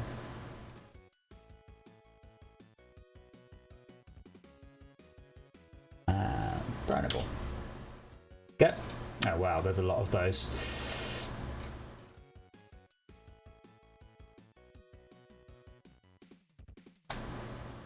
I wonder if that will just work. But what I'll do is I'll copy the pipes back into the test scene.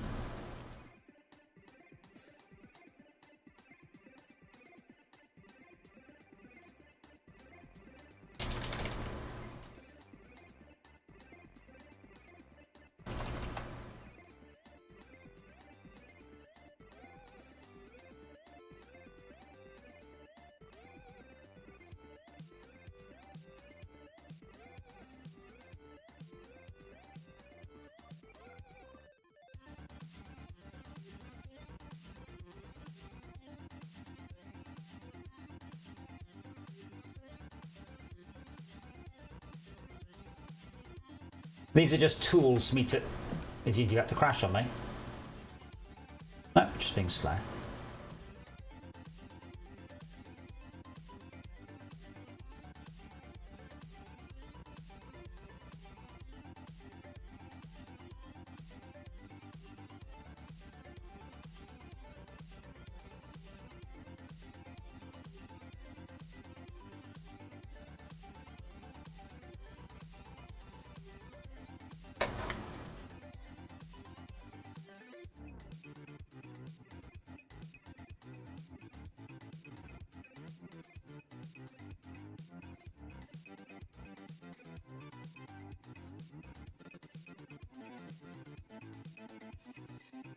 Yeah, I love this, by the way. I mentioned yesterday on GitHub. I signed into GitHub for the first time in ages. And let's say my password is, for sake of argument, I love GitHub 123 exclamation mark. They said, oh, this password is regularly found with a password. This a password commonly to other websites. Like, it's fucking not, though, is it? Like, it's definitely not. You've definitely been compromised, but you don't want to come out and say it. Like, no.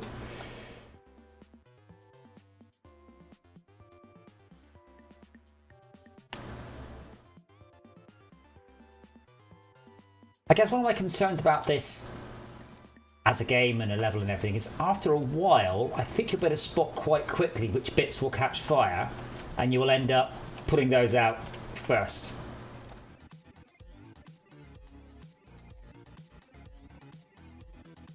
Guess is possibly just stating the obvious.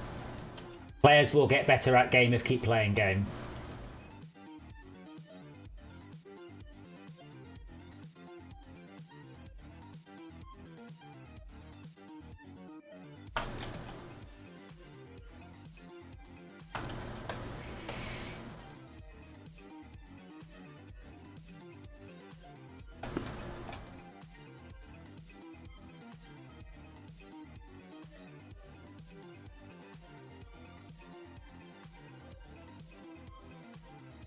On the flip side, I guess I also need to be clear why stuff's catching fire.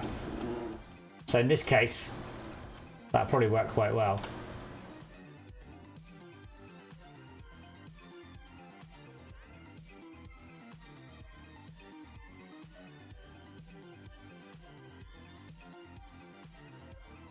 One of the people I play games with regularly mentioned that.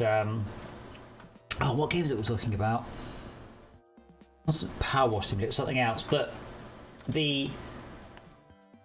one of the difficult things to do, it takes a lot of time, is good level design. Now we're playing Power Wash Simulator, which I know seems like the most ridiculous joke game, but the level design is absolutely fantastic in it. Like, it's really, really, really 10 out of 10. Excellent level design. You know, lots of good variety. Really, really, really good. And I'm not sure I'm good enough for that. But maybe I haven't done a level-based game that got any sort of traction. I really enjoyed Adaptive, but it's sort of like shit. Annoyingly. I can't comment on that, and we got very little feedback from people.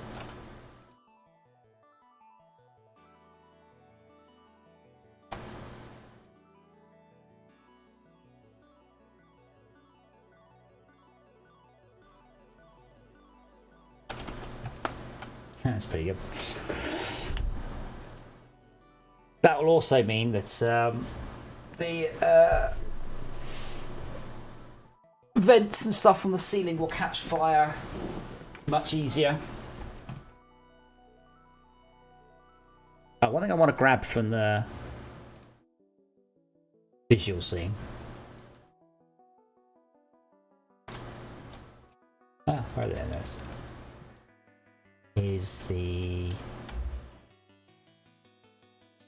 that. Was there another one with a person?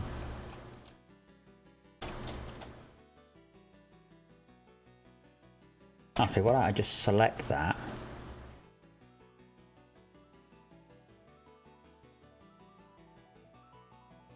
Now, short answer, because it's not readable there.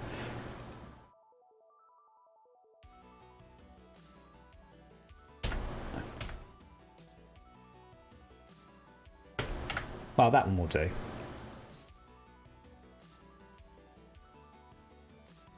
I have to say, I'm really pleased with the way it looks. A lot of it is volumetrics. I think volumetrics add an enormous amount of realism to any renderer. But I think that looks superb. But a lot of it is the volumetrics. If it wasn't for the volumetrics... I turn this off? Yeah. That looks alright. But that looks, to me, to my eye, old. That looks, yeah, 2010. That looks 2020. It's subtle, but I mean, stuff like here, there's a light over there somewhere. Yeah, see that big bright light there that's on this wall? Oh yeah, that reminds me, I was actually going to fix this as well, wasn't I? That was... Yes, we have that big bright light there, but from here, I can see the effect of that light. Because it's casting a large haze in the opposite direction. Game's that lighting? Yeah, let's...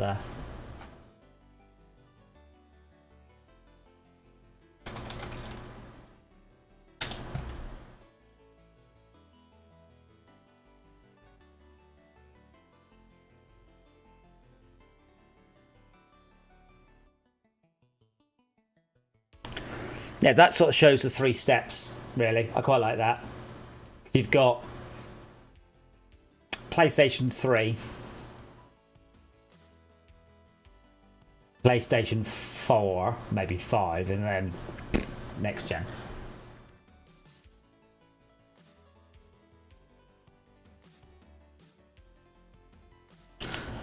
Anyway, I got distracted. I swear there is a little exit blokey sign though. This will do, just because I need them in the other scene, because I can't see what I'm doing sometimes. Network fire test. Oh, you seem to be about to crash on me. Does it? Something that's really, really... There you go. Slow and then just bang. A lot. This happens a lot.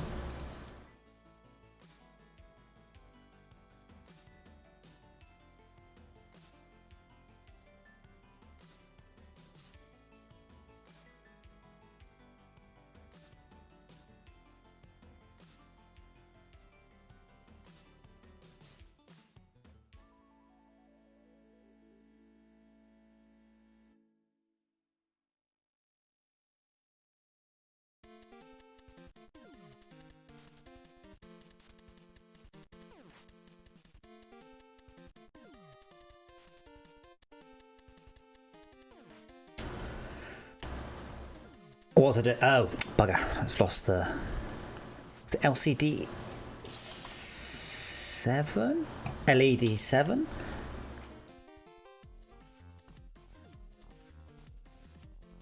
Well, let's just grab them all in because it's going to be one of these.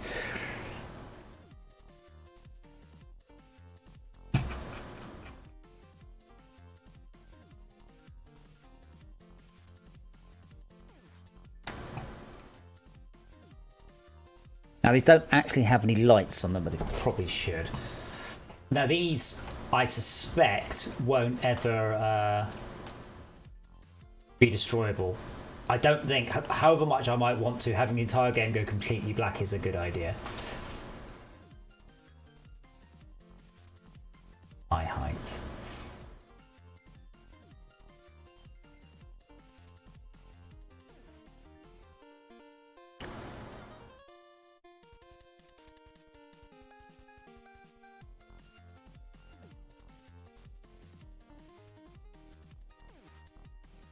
I also have zero idea either about the performance impact of volumetric lights. I've just turned them all on.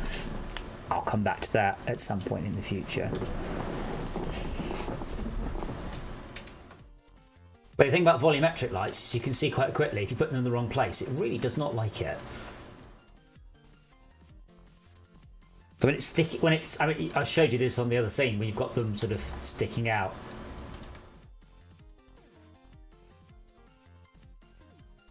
Static world.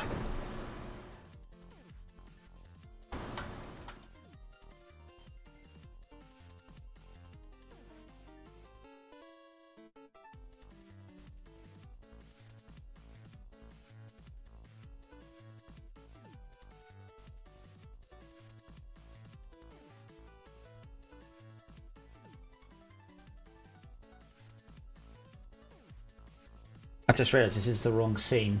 This is the bootstrap scene. Bah!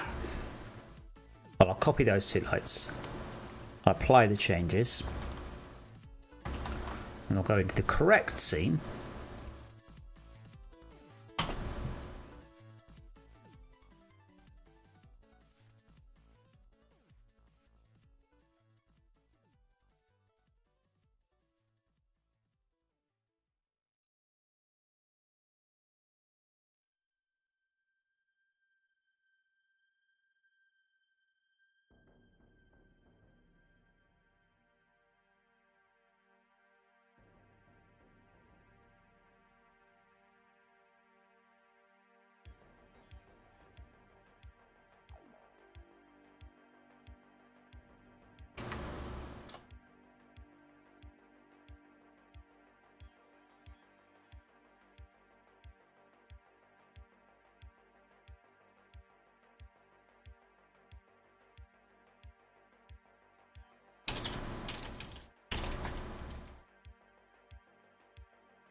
Oh yeah, lights. I need to make it.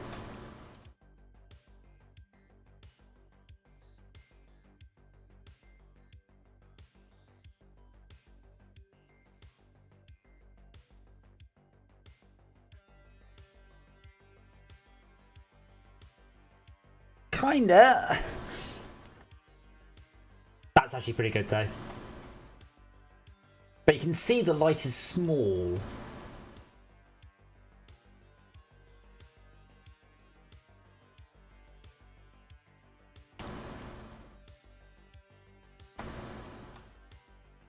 That is super awesome. As I said, I think these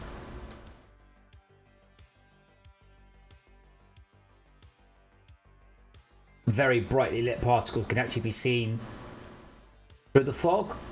It's just hard to tell. Yeah, I'm happy with how all of this looks, to be quite honest.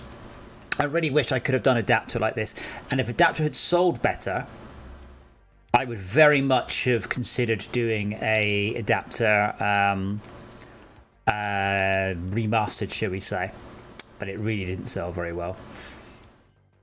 That said, there is the argument that I've made before. It takes less effort than to port and remaster a game than to rewrite it, because the game doesn't change. It's just the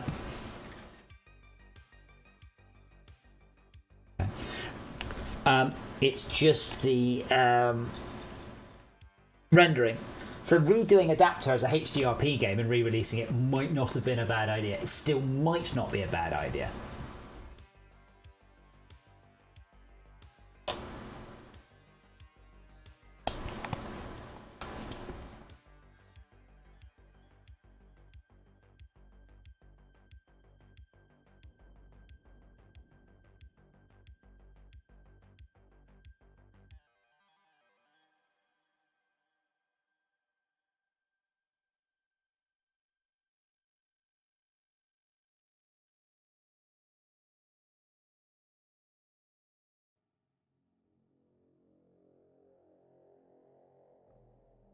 See if I'm on the right scene. Doesn't matter. If I make the light, there are some functions you see to change the sort of size of the lights. I can make the light a very tight bright, or I can make it a much dimmer, larger light. And that means you don't get that sort of very obvious, I am a tinny pinpoint right here.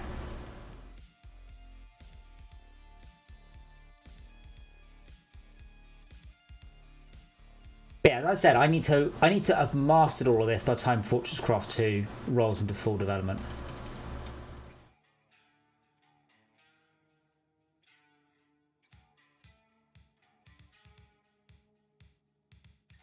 Although with these lights you can really see the smoke kick off. I should move that too.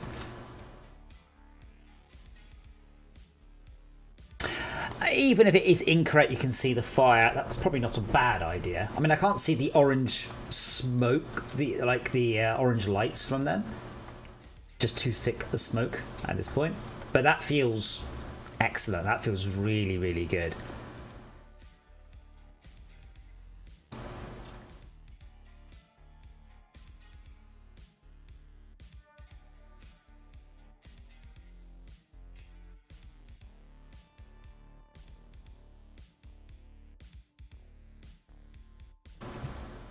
I can't see anything.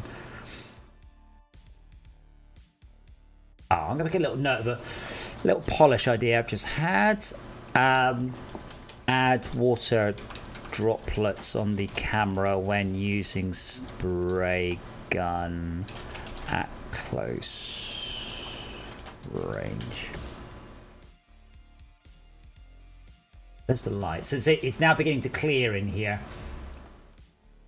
Because nothing's on fire, so that's obviously a bunch of bollocks, isn't it, Adam? Let's pull this out.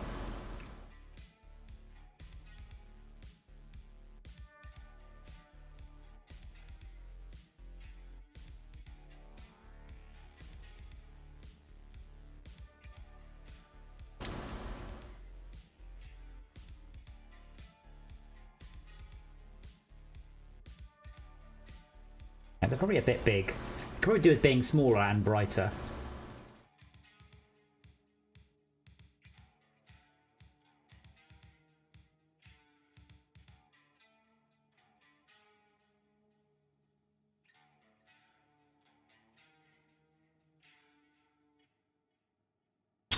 Okay, so I got distracted, but I am getting complaints about the pipes, so let's go and fix those. So once I've got prefabs working, creating levels is just a question of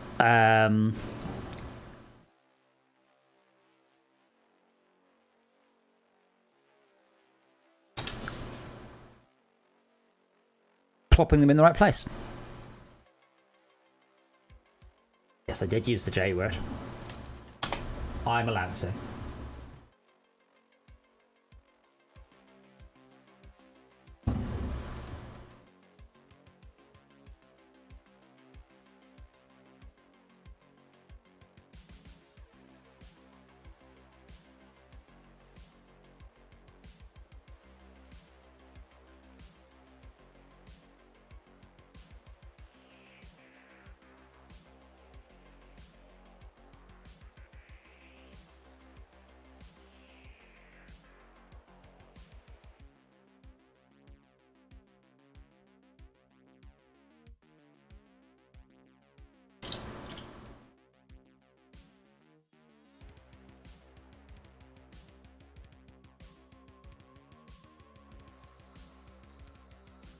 Oh yeah, so I was like, what am I doing? So I should be able to set this pipe on fire now. It won't have any particles or anything, so I'll have to use the debug to see.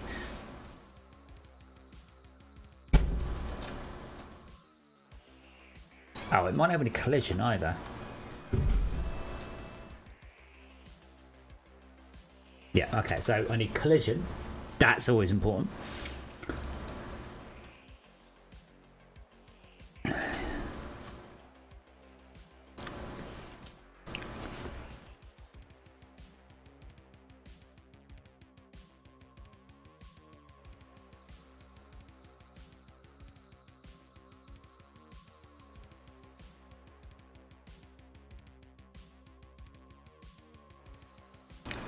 And what a burn light too.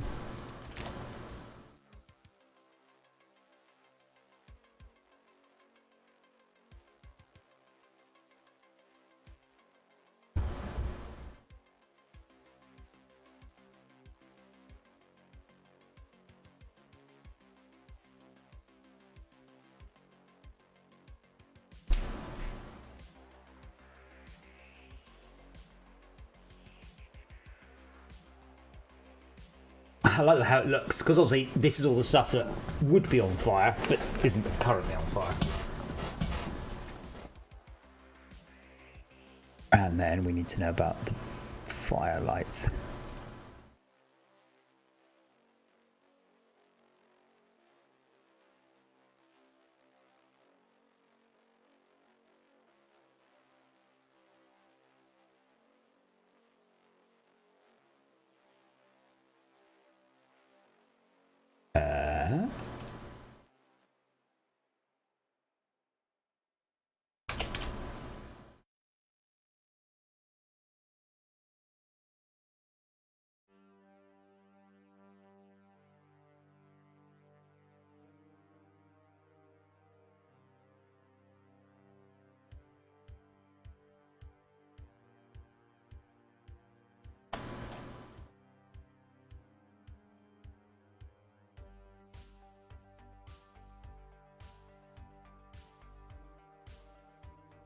Bit of a pain, there's no way to really do this one accurately, so I'm left with a bit of a vague estimation of where to put it. Yes, that will do.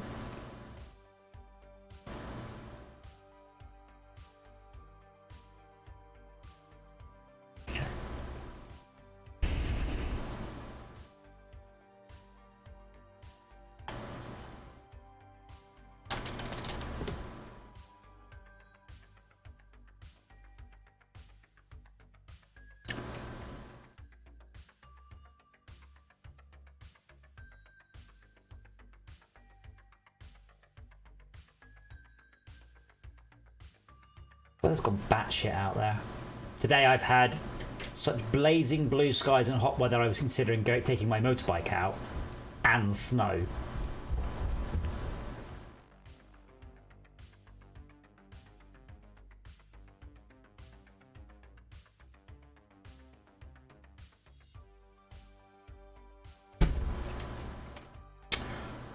Much as I love this spinny light, let's tone it down a bit.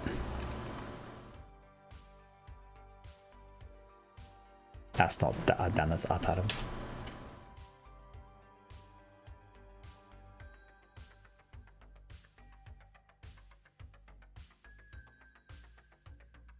Okay.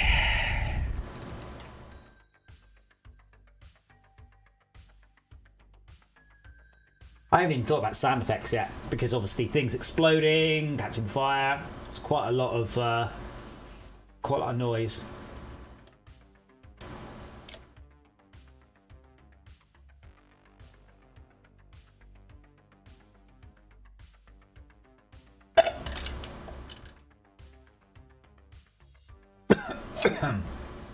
There.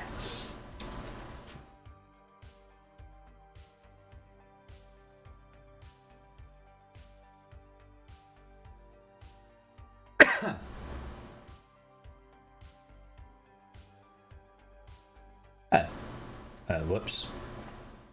All right. Oh well, whatever. So if I set fire to that, Why can I not set fire to this?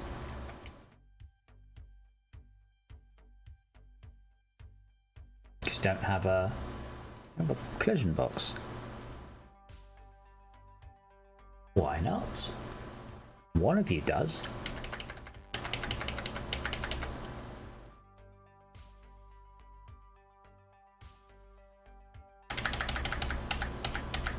That one.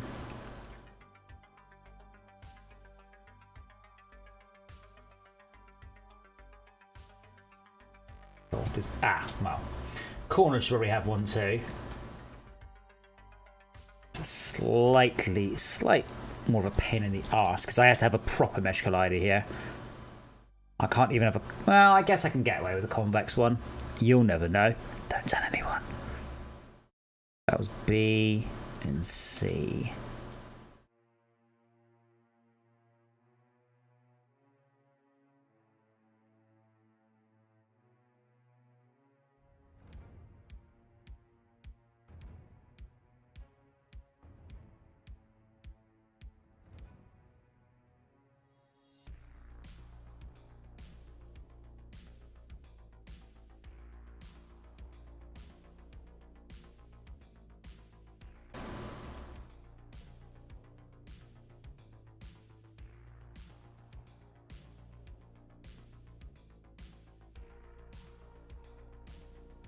Okay.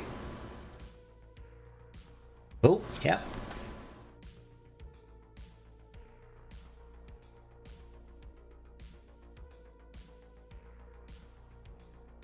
Why is this not smokier than that? Oh, why didn't that set anything else on fire?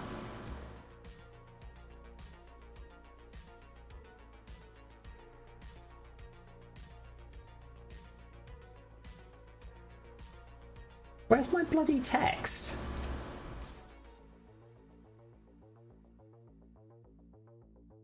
Is it because it's static? Yeah, where's my ignited ignition text?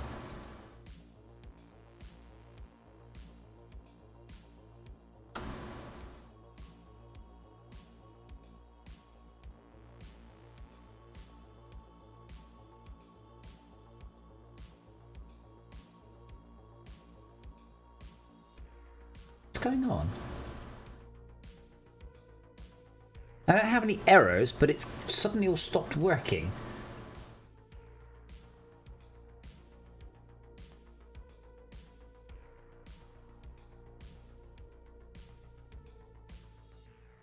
Gonna have a couple of guesses why, but let's see if we can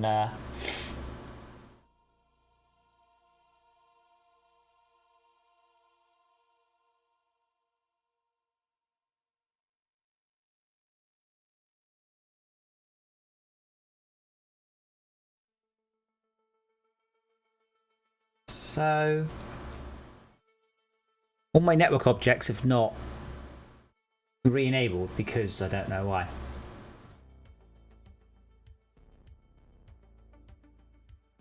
Oh, wait. It's there. I just... What? Now I'm even more confused. But okay. Where's my bloody text? I haven't changed this.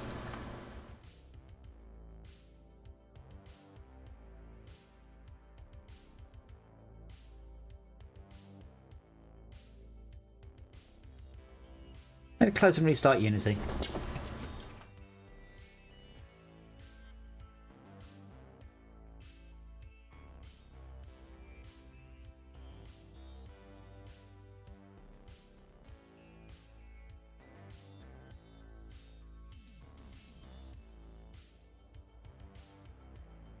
Right click, there we go.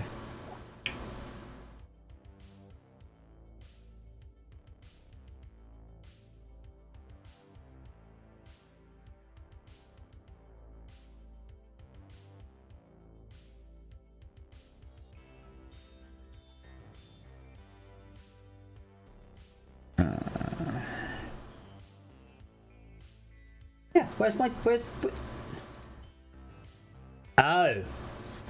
Oh god, really? Because I've collapsed burnables. I didn't even know that was a thing. Wow.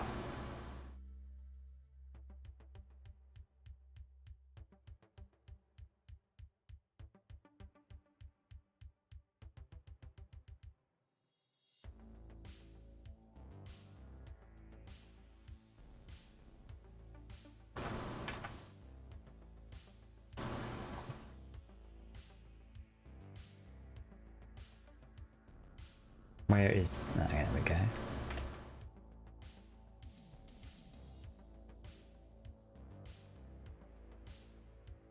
Okay, so pipes need to...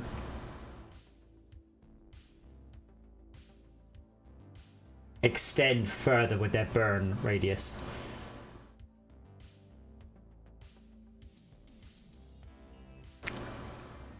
Ignition range. Which is fine. Slightly annoying, but fine. What's the blue star thing in the middle of the room? Oh, that shows which smoke volume these burnable objects are affecting. So this room here has the main density volume, which is quite subtle, and then you have the ceiling smoke, which will come down there, which is very much not subtle. So it shows which... I should really disable it because I know it's working now, but it just shows which burnable it's affecting. Sorry, which smoke volume it's affecting.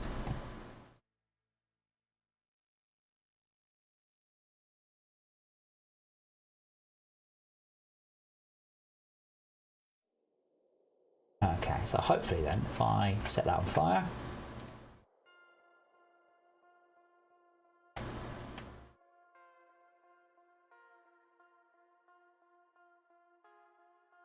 I mean, it's making it warmer. I don't think it's actually going to set it on fire. Oh no, might do.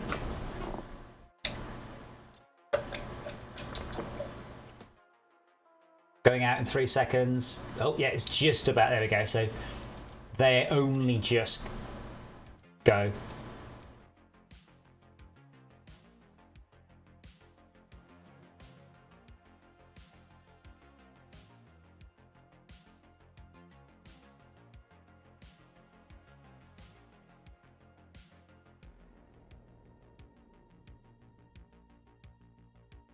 Quite pleased with that. Yeah, you can see this, the smoke volumes come down now.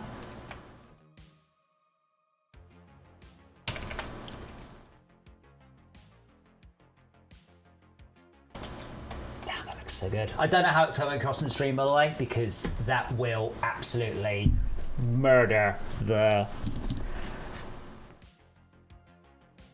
quality. I should really make that thing spin around itself before it drives me mad, though. I will also slightly increase the... I just reduced the ignition temperature a little bit of the pipes. That should go.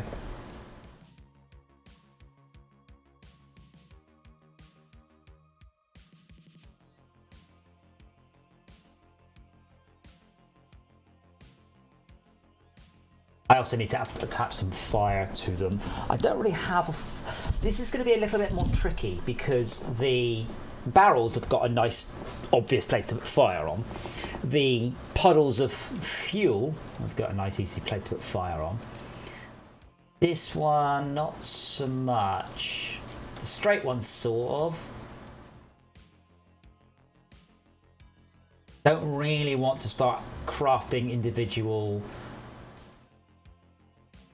fire particle systems for every single thing in the game.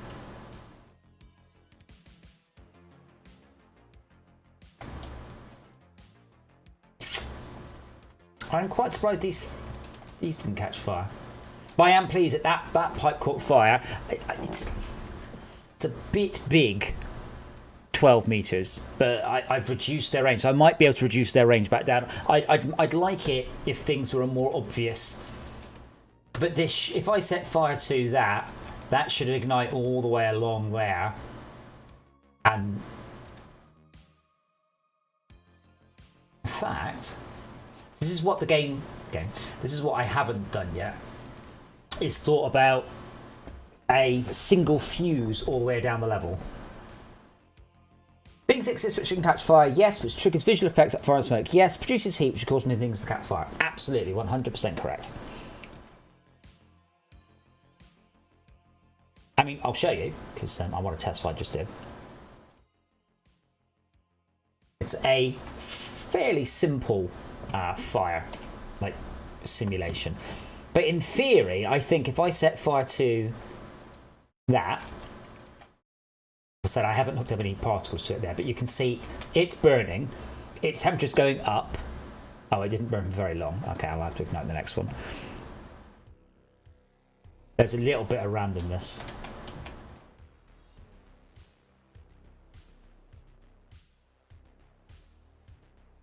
So it will now, you can see these ones here are already getting a bit warm.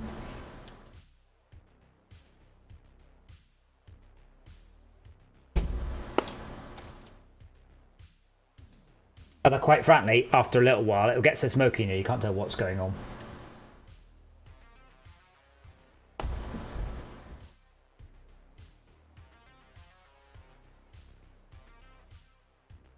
But the players will be fighting other stuff. It won't be that you'll be in one room trying to stop one room. I might actually have to turn the fog off just so I can see what's going on. You can see the lights are on fire now. Not that you can see, you're too far away. If I was closer. Yeah, it's working. So the whole level has gone up.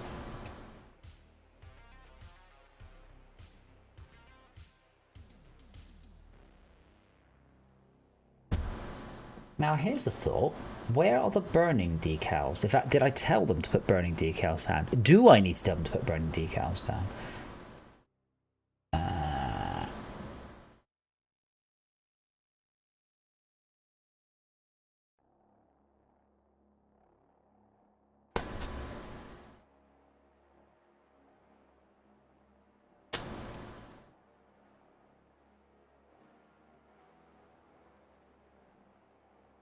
I might need to tone down that smoke. I think it's the smoke that's killing it. It's just an awful lot of overdraw.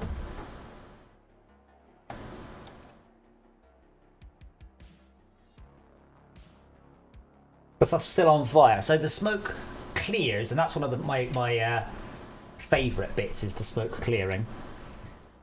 Which I do have a fancy video. Little one. Is it that one? No, that's a long one.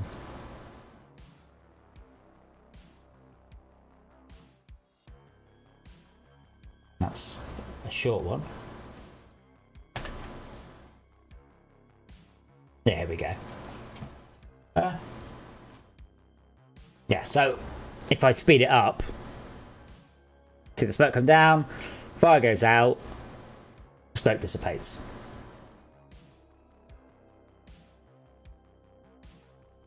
Lighting screwed. It's obviously quite important to note as well that I won't just be having one big room with all the fire in it. Like the world will be split into different groups. I'm considering linking volumes. So if area A is very smoky and area B is next to it, area B will bleed across some of it. There we go. We're let me just speed this up. There you go. There's a smoke clearing. And there's a smoke unclearing. Now you can't really spot that.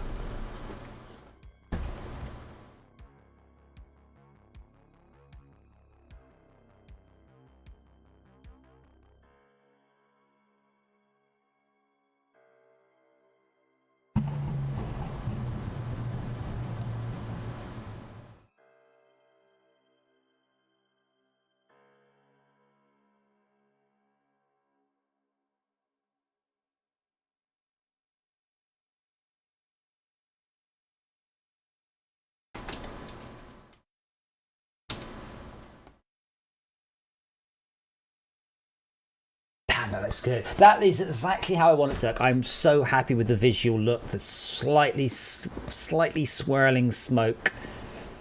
The shadows. I haven't worked out how I'm going to do stuff like English.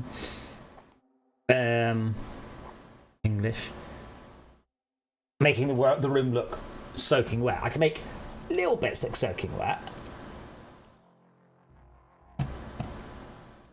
Which I'm very pleased with the look of that. But I'd like it if this whole room was now absolutely sodden, water dripping down the walls, all that.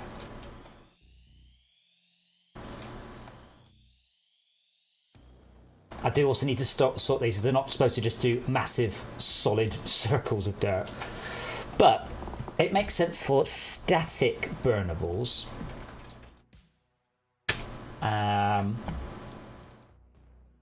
Public game object, ignited object,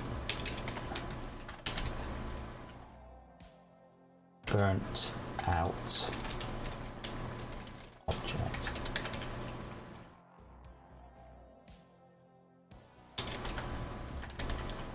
Yeah.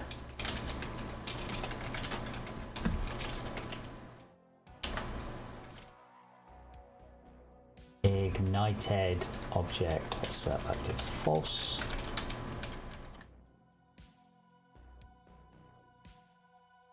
Right.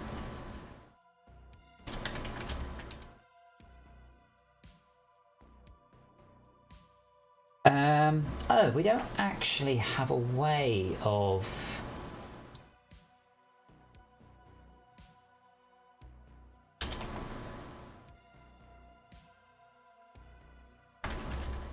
I guess.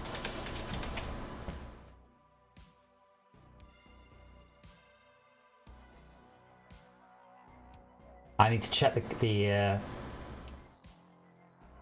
I'm a bad person, I didn't go through the burnt out stuff properly.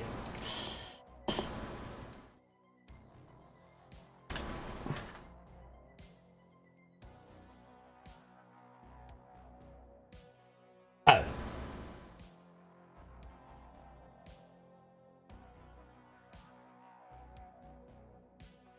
Where's sync? Sync burnable to clients, client sync. Ah, okay.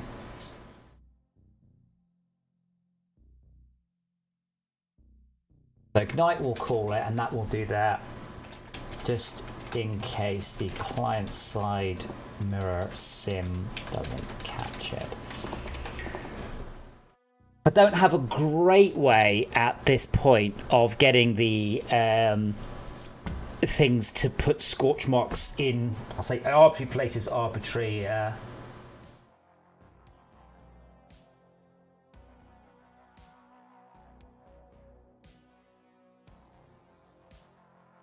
it's just very, very tricky to do that. But what I can do is grab the scorch. Guess.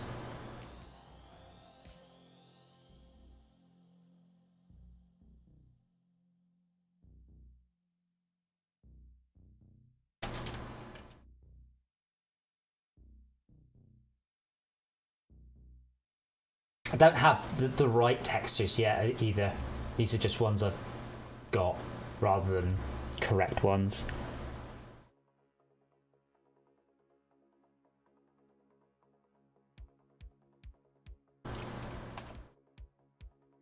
Let's call this burnt out scorch.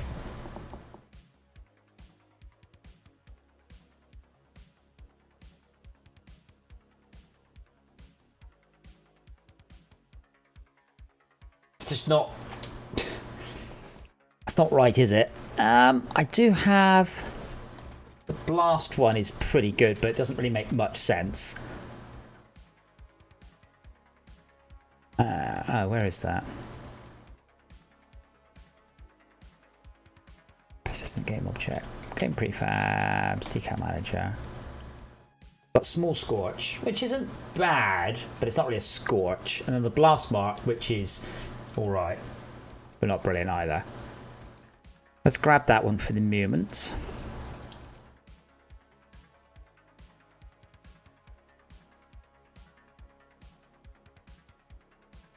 Oh, bugger, it was one of these. Is that one? No, great. One of these has a decal on it. That one.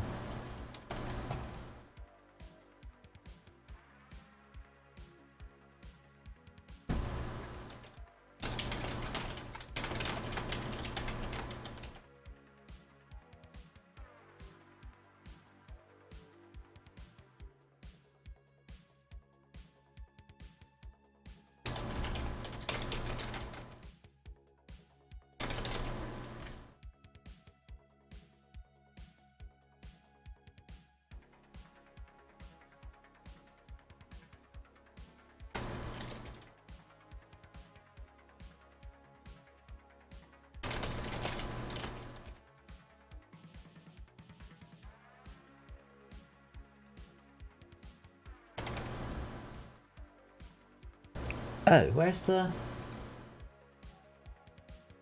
There it is.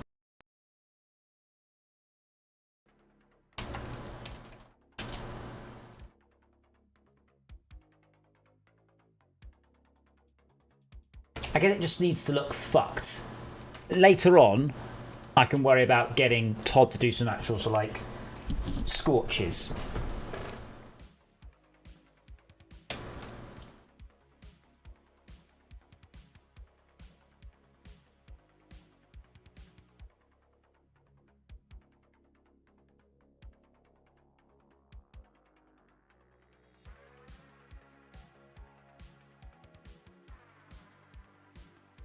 Because the blast mark itself is...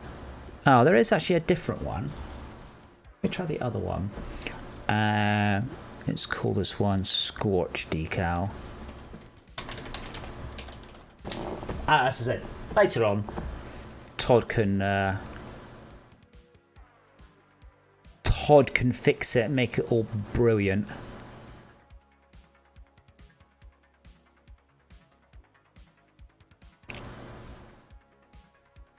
This is a slightly darker sprite, but it's weird because I would really expect it to be getting much darker than that, because that thing is basically black.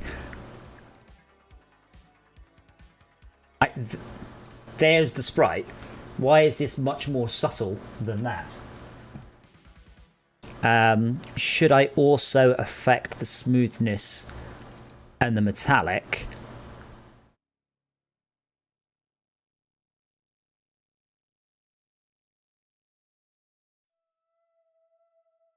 The ambient occlusion? I don't know. How do I make it more darker? I know one thing I can do is I can just keep duplicating, but I want it to look more like that. Yeah, a different sprite, but more like that. But how do I make this decal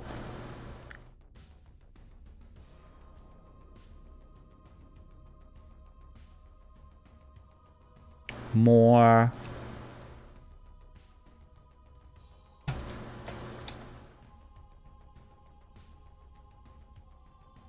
Unity HDRP decals less transparent?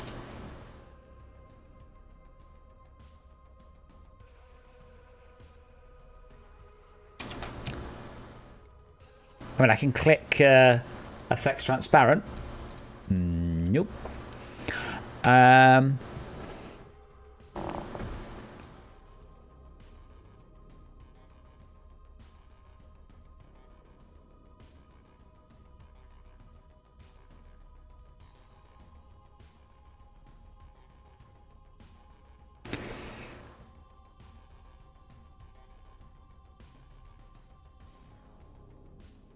How can I HDR decals see-through? I don't know how to put it on transparent.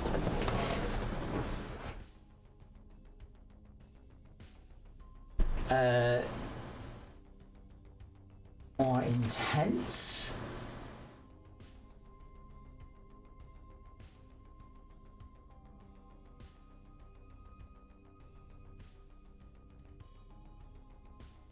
I haven't read much up on the performance.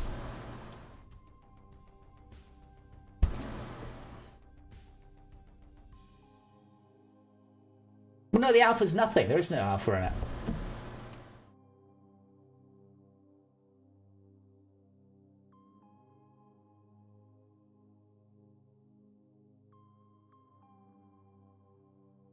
Yeah, native HDR decals have almost no performance impact.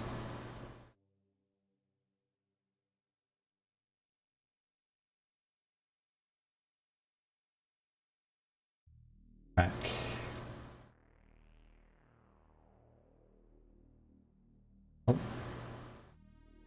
Oh, wait, hold on. He's replied. Oh. Oh, he replied yesterday.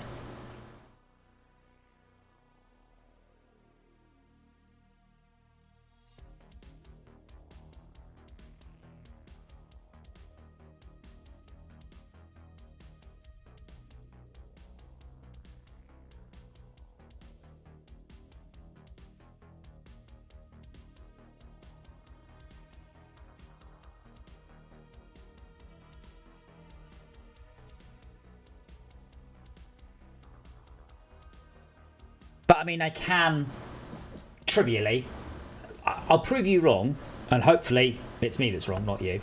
I'll prove you wrong, because what I can do is I can remove the alpha entirely from that texture. So I can just say that this has no alpha. This should be pure black, and it's not. Well, it's dark, but it's not black. I want it to be a much more intense effect.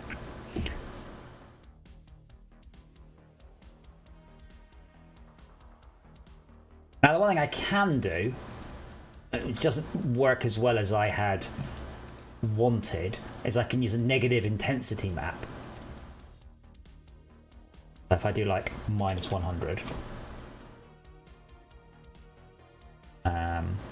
Why is that not doing it?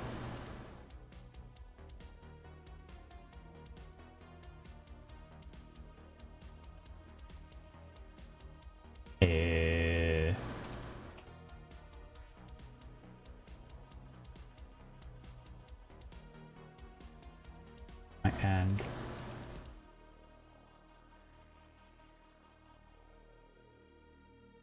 I think I did a negative intensity map with a black texture. No. I believe I'm transmitting audio. Okay, it's your fault. Good. Yeah, a negative emission map is a stupid way of doing it, though. I'm a little bit surprised that that didn't work, though. That's just like, nah.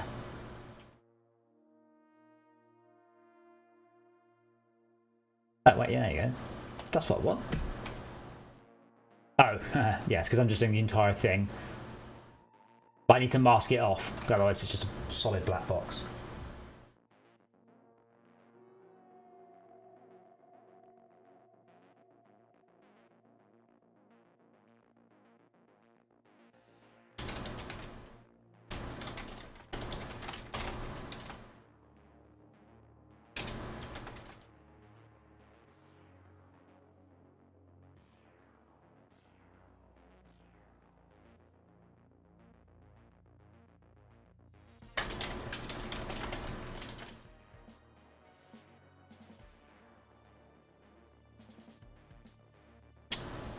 Yeah, I mean, it's not...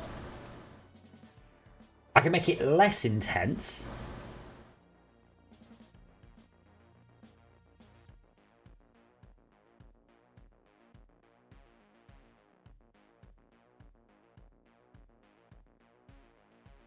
I can make it less intense in a whole bunch of ways. Oh, that's a proper shader. Damn it. I was expecting, though, to be able to reduce... So if I can reduce its smoothness and metalness, which means that things... Obviously, the metalness disappears because it becomes soot. Or I can make it so it's shiny, which I don't want to do. I'm just saying I can. So now that is a shiny decal. But I don't want it to be shiny, I want it to be very, very much not shiny.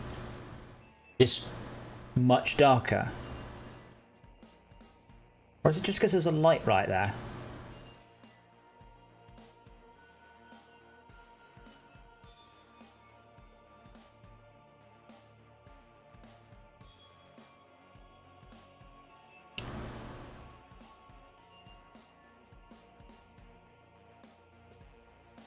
I guess that will do for the mo, but I'm not happy about it.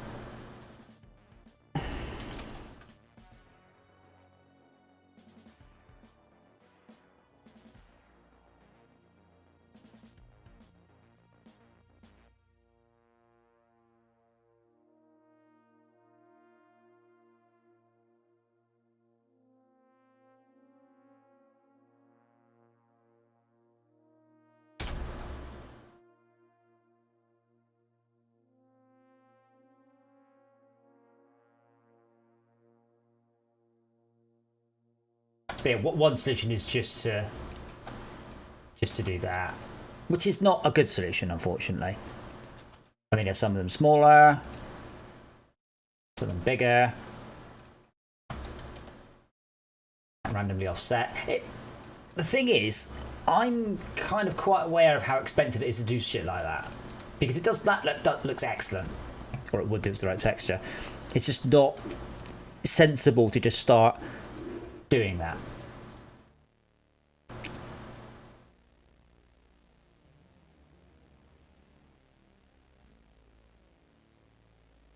Pipe to be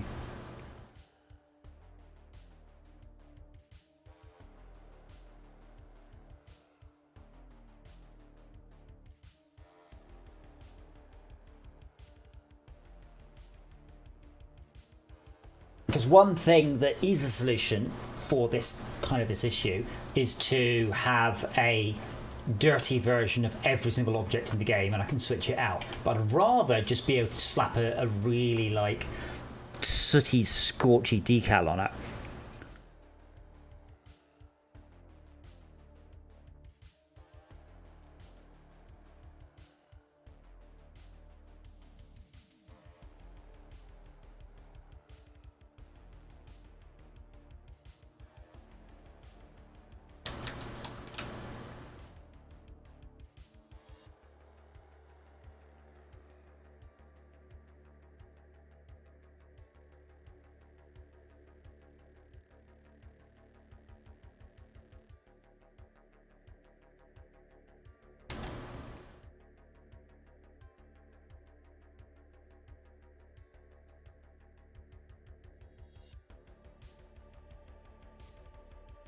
So what should happen is when it goes out, the scorch should appear. I could probably get away with 2. There we go. I don't know why it didn't catch, but there is some randomness involved.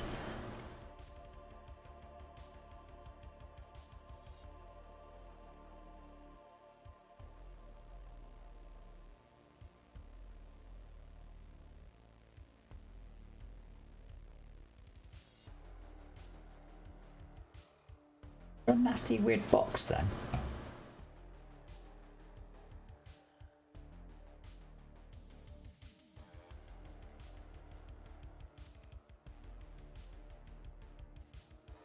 There was. Why would my decal have a nasty box?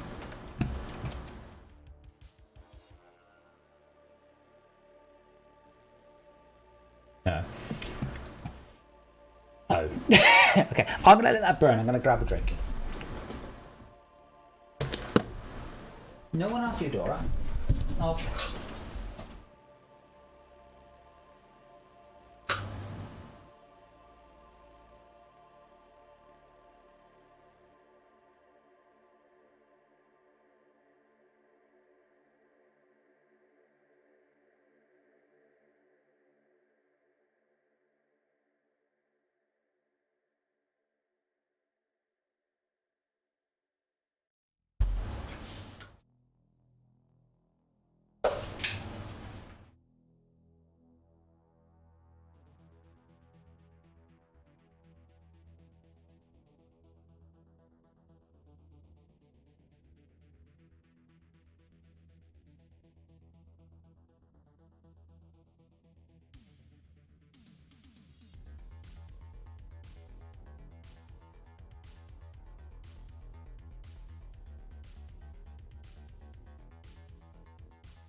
Oh, that's so good. Oh, the variable ignited object. Well, no. Where did I screw up on that?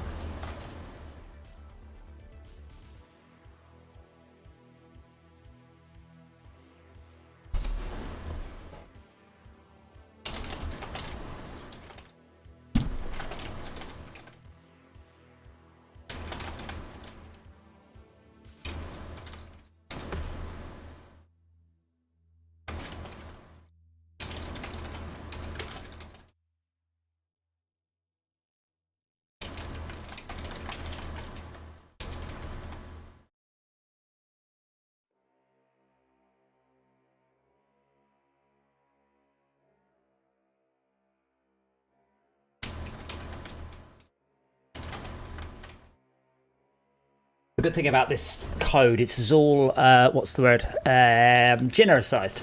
I have no idea what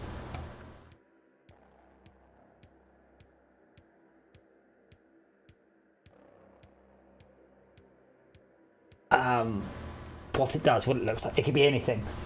So it's very flexible.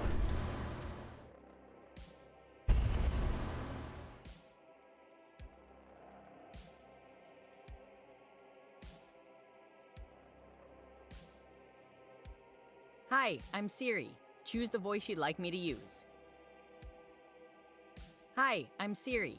Choose the voice you'd like me to use.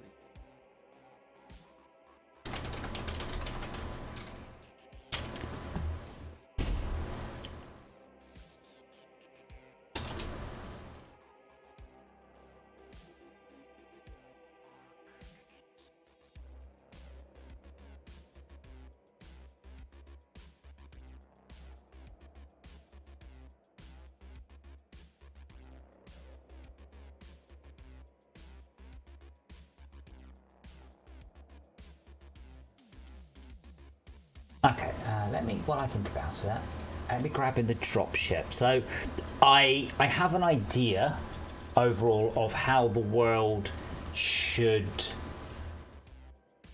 work. Oh, dropship builder, stream drop pid. Oh god. Oh, it's re-entry. Orbital re-entry craft. I've used this thing in so many projects. It's such a good asset.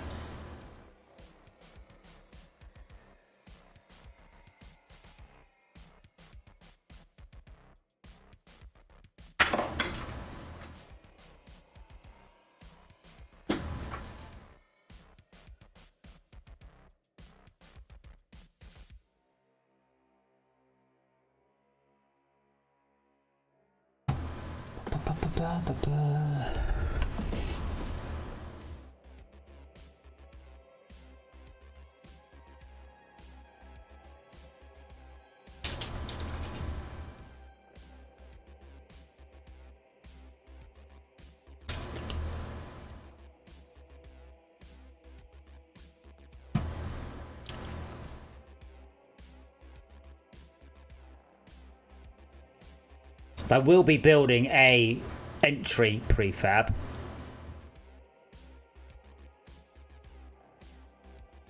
Of some description. Oh god, we're in the wrong scene.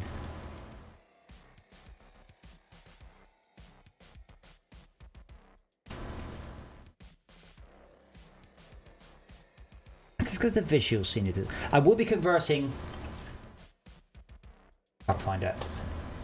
I will be converting this scene to network compatible. It's just not currently. But let's just assume for a moment that the drop pod can come in here. I just want to just vaguely sort of block it in.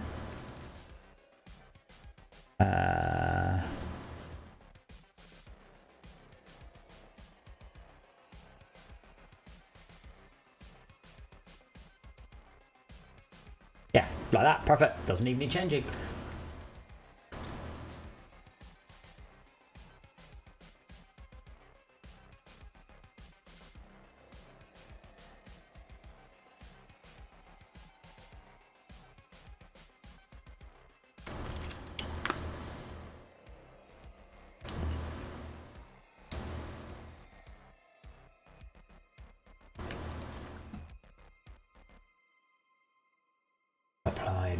upgrade from built-in pipeline.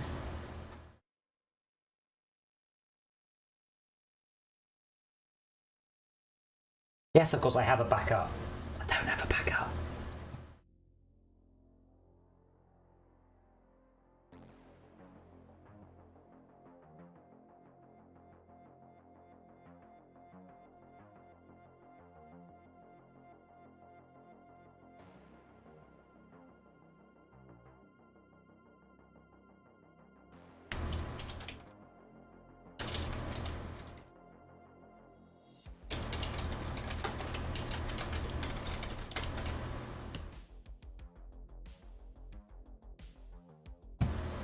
Okay, so it failed to do that one.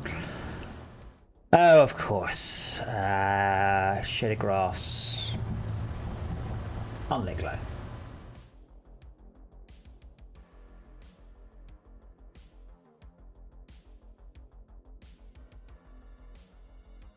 Probably a bit bright.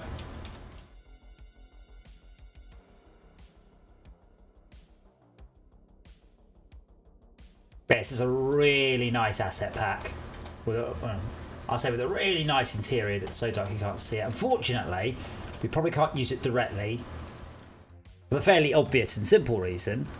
Oh, wait, hang on, where's the... These doors I thought opened. Oh, I said selected center, not prop. Yeah, I'd need more room.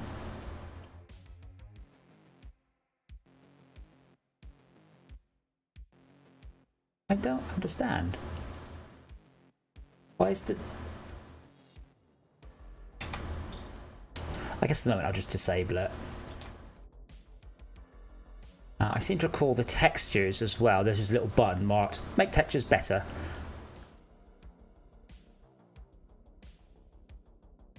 Oh, you think I'm joking? I'm not.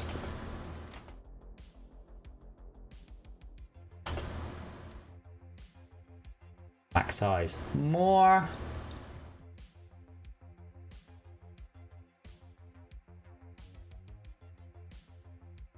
Oh look, all the textures suddenly got... If I zoom right in, because I haven't done the normal map yet.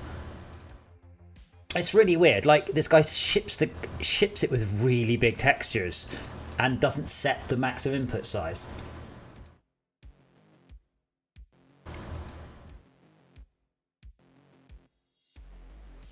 Now they're twice as big. I do need to make the... Oh, now, hang on, I wrote a script for this. Did I do it in Eden?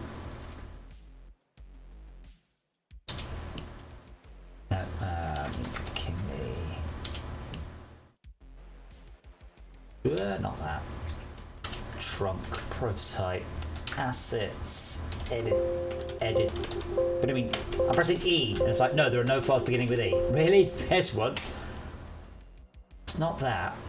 Bugger, where did I do it? Wasn't Sneaky Spaceships?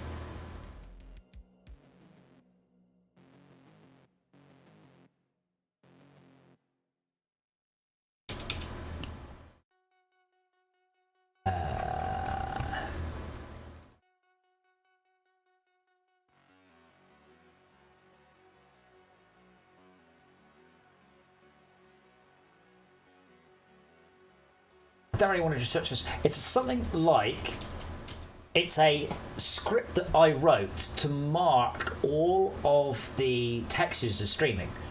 I don't know why the fuck it's not by default. I don't know why you would ever not want to stream the textures. Like, do you want loading times? Then untick this box. Currently off, I don't know why.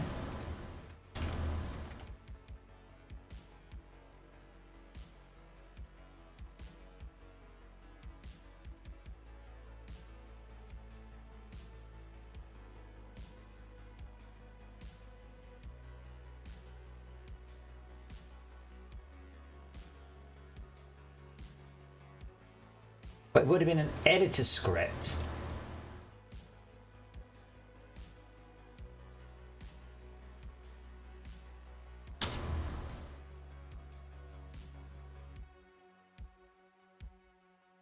It was just, so the script, I'm trying to think of any keywords it looked through all the textures in your project and then found all the ones that weren't streaming and marked them as streaming. Unity marking textures as streaming script.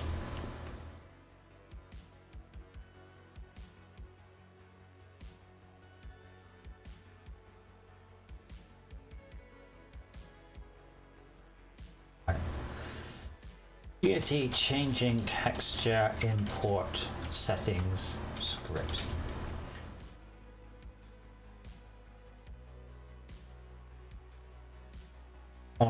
So that might do it.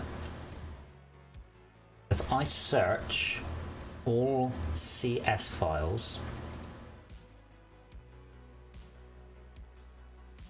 in there for on post process texture,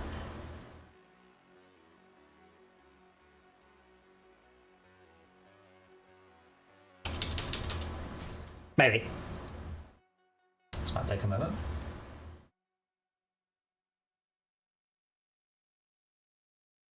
Because it's really important I stream the textures. It just so much.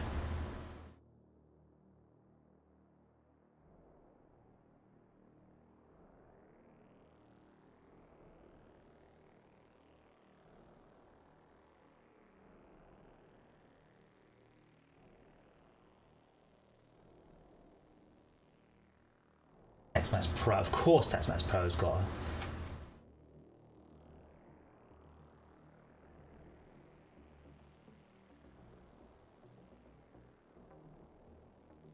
As I said, I have literally zero idea why this is not the default. I have looked, I understand about streaming textures. As far as I am aware, you always want to do it. There is zero reason ever to not do it. It is always preferable.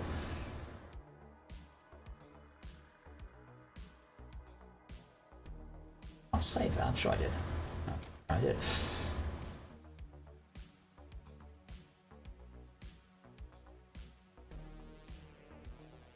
I do have a couple of atlases I'd like to search this thing for.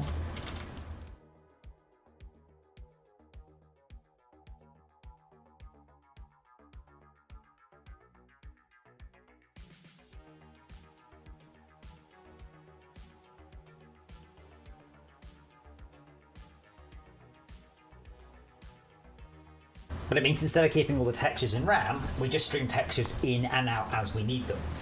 As a rule of thumb, you see a texture a long way away, so you then have the small one in memory, and then you load in the bigger one as it gets bigger.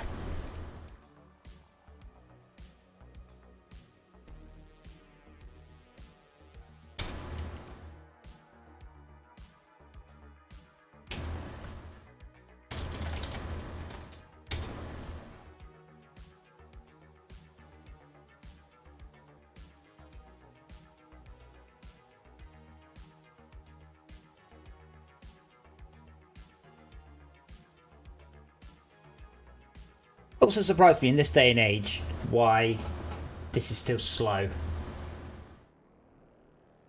You would have thought this sort of stuff would be, you know, crazy fast for a modern computer.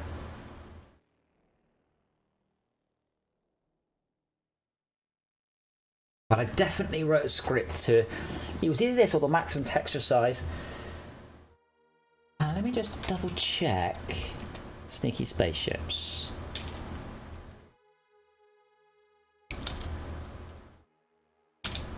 Editor, no, it's not that one.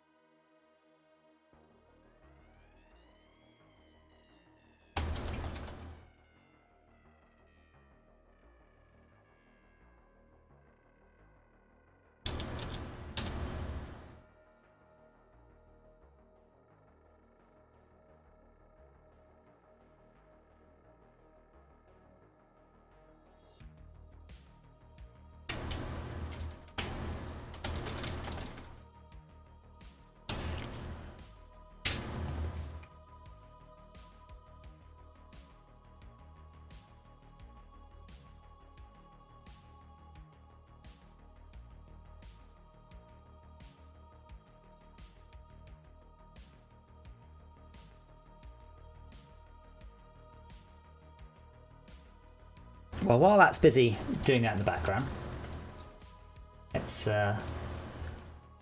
fix this a little bit.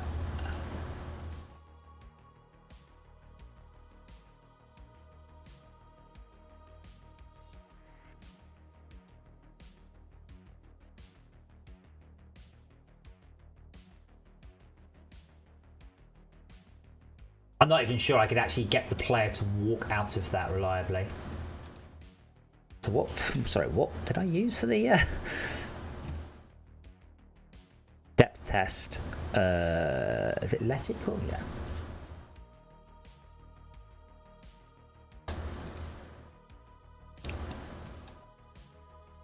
But I've quite a lot of very boring things to do. For example, I need to set up a spawn system for the player, so the game knows where to spawn players in, stuff like that. The idea is that you are some exciting dropship thingy that clunks on. Where is this really the maximum text size, texture size? Apparently it is. So what happens when you have a single atlas for the whole thing?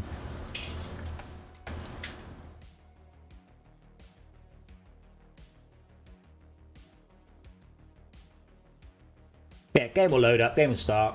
What I'll probably get Andy to do is potentially just futz around with this thing.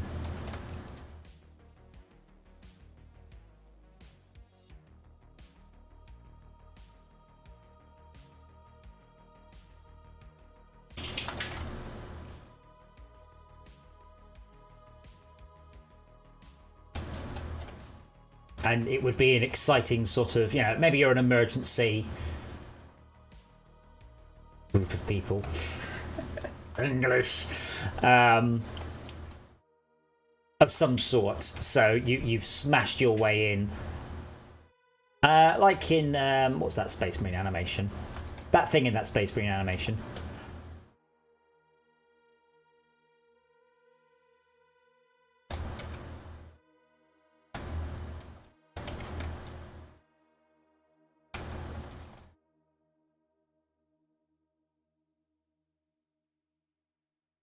If you've not seen the Space Marine animations, adapted as Astartes, I think it's amazing. It's so good. If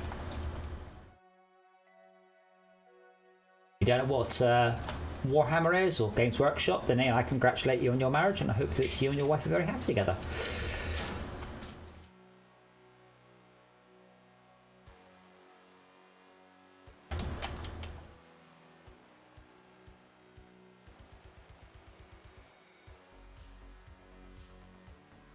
Obviously, this would be more of a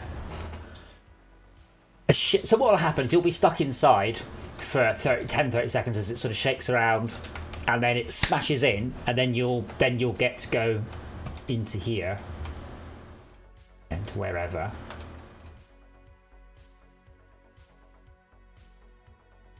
I really love making levels in Unity, though. I really do.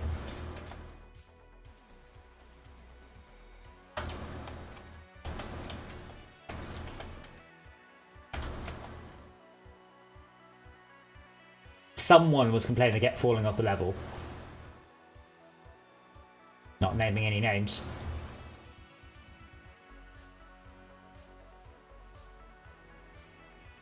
But I am considering, as I said, releasing this for sale at $15, whatever. Just saying, look, this is the state it's in. I don't know if I'm going to be patching it. I will see what people think about it. If you like it, let me know. If you think it's shit but could be improved, let me know. And if you want your money back, well, there's a button for that too.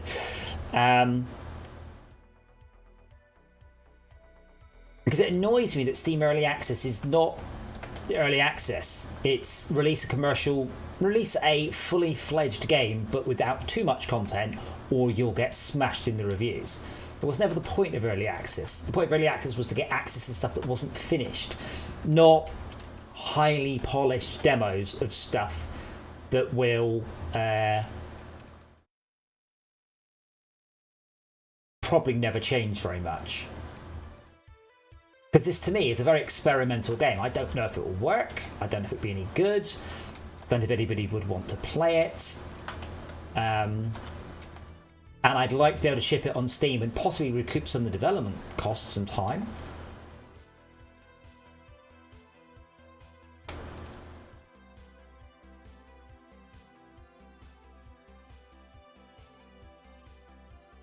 And I've always loved the idea of what everybody says on their why is the game on early access, which is, you know, we want to listen to the community and add what they want and blah blah blah blah.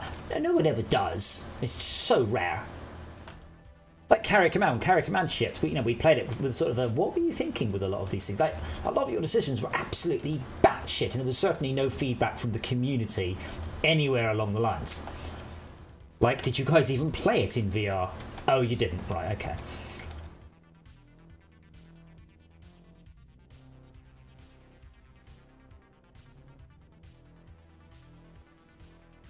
I need to get rid of these fake lights.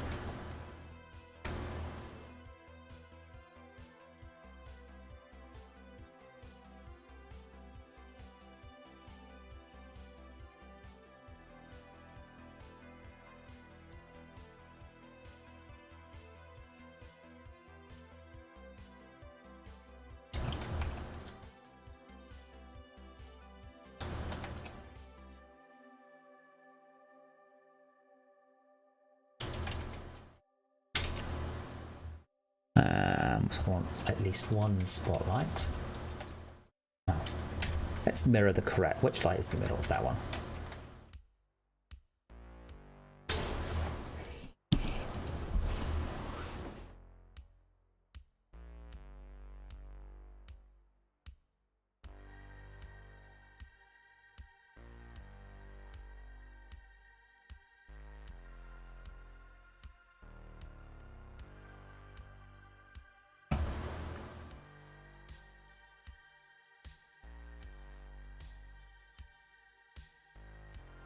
Oh, I don't think actually I'm inside a smoke volume here, so that might be why you can't see anything.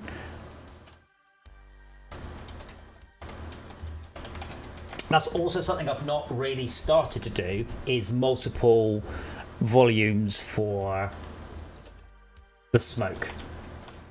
What I want here is I just wanted a really bright spotlight. Apparently I'm not getting one.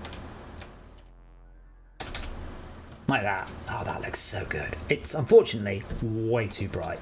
Oh, or is it? It's not actually as bright as I'd thought.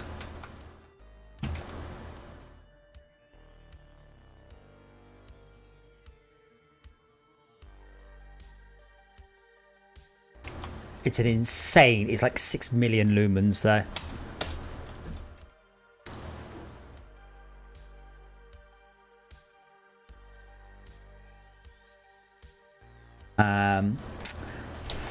Let's call this entry craft room volume.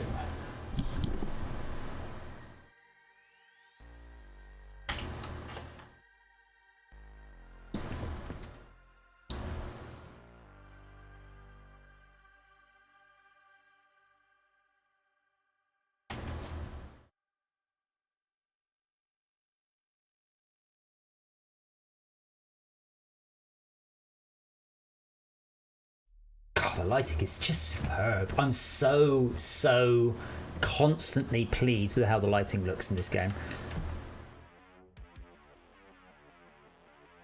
And I haven't done the lighting, of course. You know, that's just quite literally how Unity's new lighting engine works. Well, how it can be made to work.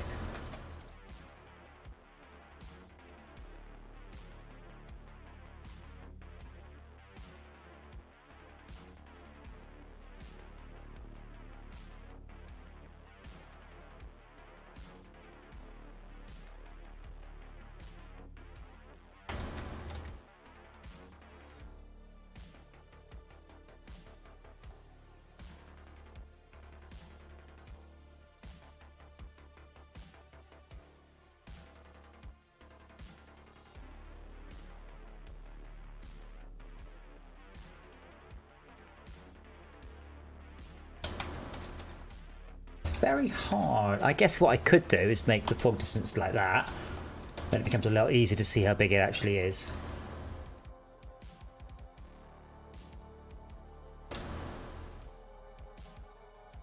Oh, as you scale the fog volume, the... Oh, it's just the slices changing size, isn't it? I was going to say, that would be weird.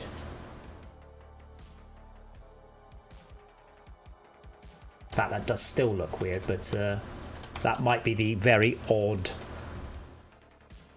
scaling going on. That's a bit better. I'm also deleting these silly ass lights out the level too, because they'll just slow it down. They do nothing. You can't see them, but they're just from the old bits. Looks great.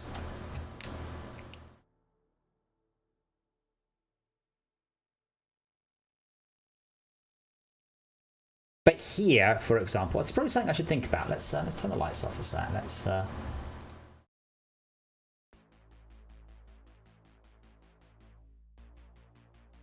this volume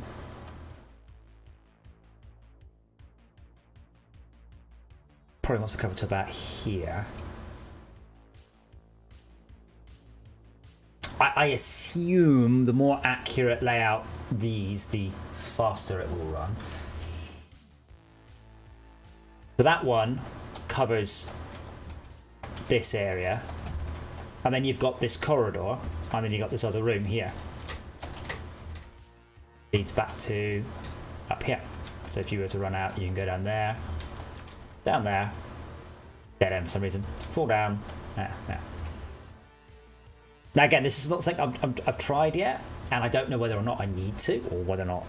But this will be stairwell. Oops.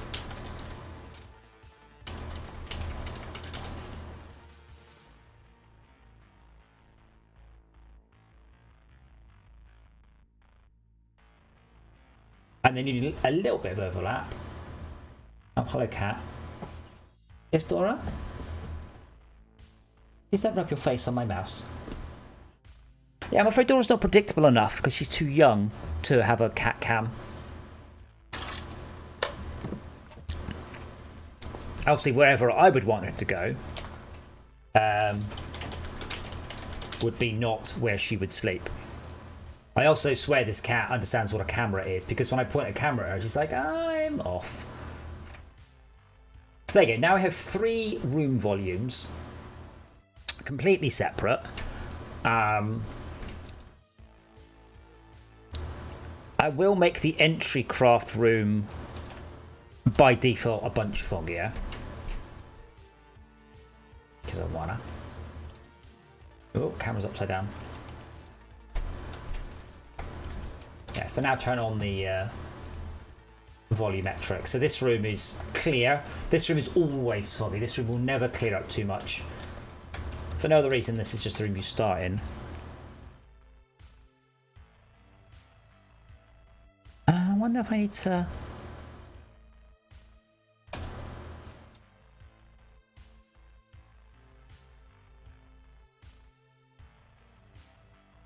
And then down here, it will start to get less foggy. Well, it's supposed to get less foggy.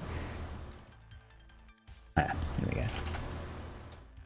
Yeah, so this area is foggy just because this is where you came in. But I could even put in stuff like... not that direction. No, that was at -1. There you go. I mean, again, I don't even see... Oh, yeah, you can see it on stream. So the smoke always scrolls in that direction. Mostly because of the...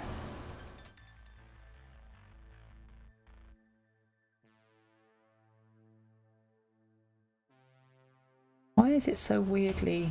There we go. A bit. So yeah, because the dropship's there, all the smoke moves away constantly. Probably not that fast. It's probably going to want to be a lot slower. But you probably won't notice. because all the smoke in the game moves downwards constantly. Yeah, so this room should always be misty, and then these two rooms much clearer.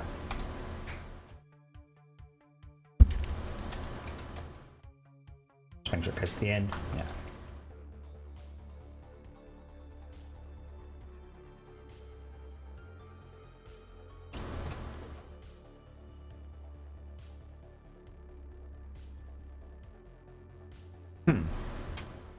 Where's the scorch?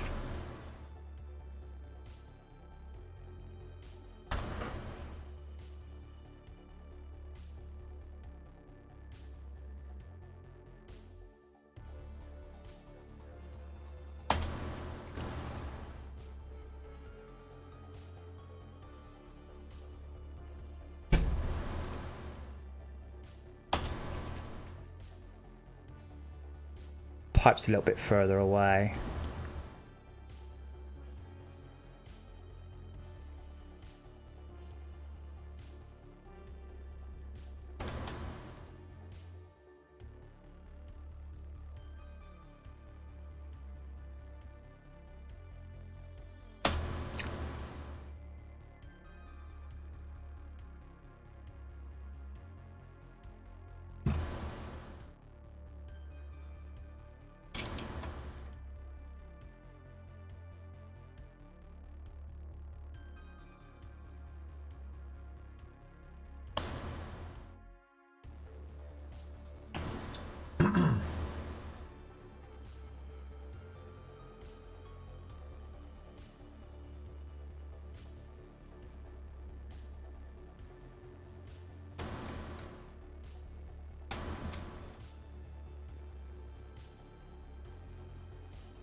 So I'd like to make these burnable, but I have the issue that I currently have no method for doing so, because this is a baked texture. And the guy who made it, for some reason, because he's an idiot, decided to make them as one model. Now, it's possible to fiddle with that, but it's just not very easy. I'll tell you what, shall I? Let's go back to the bootstrap.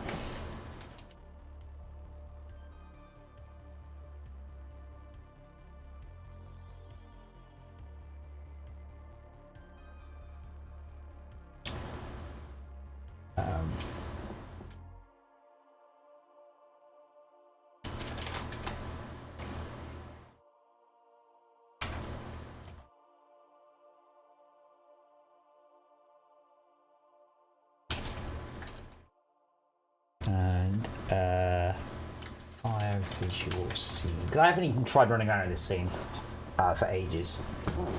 Because this is a potential level. As I mentioned earlier, I'm still mulling the idea of putting that level together, polishing that level, and then shipping it.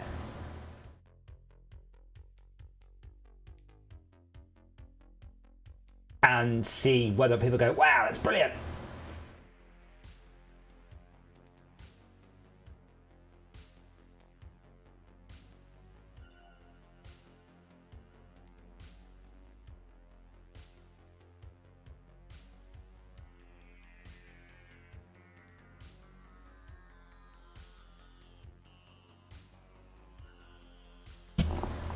Thoughts welcome.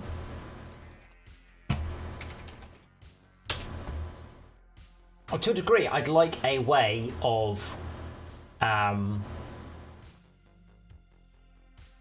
finding out if people want to play it, more or less, if people want to give me money to play the game.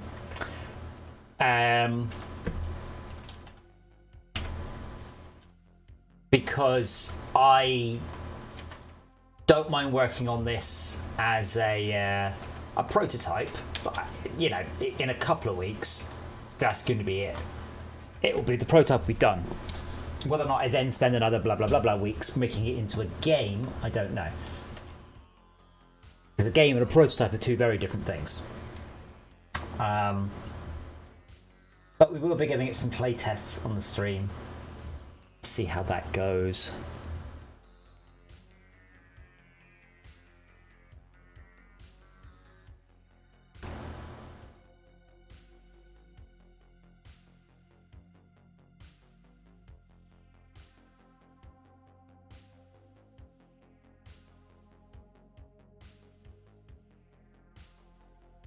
Okay, so something's not working.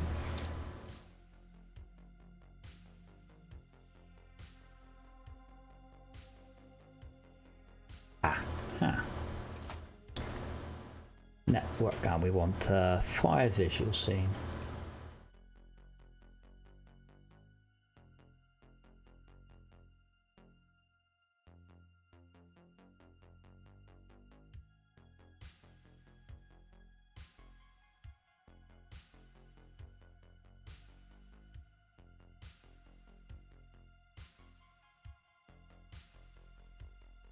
Okay, so we have a bunch of issues. This is fine. Okay, light 01. Now, is this not the same light I have? No, it isn't.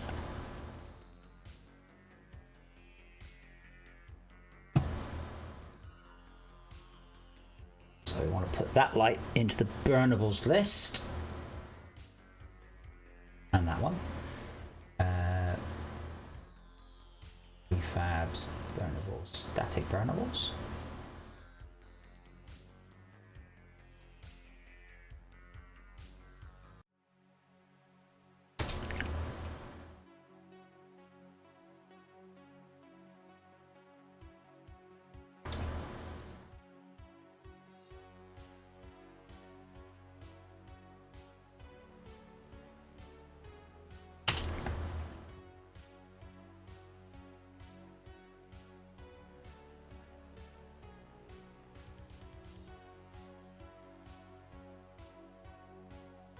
Is there anything else?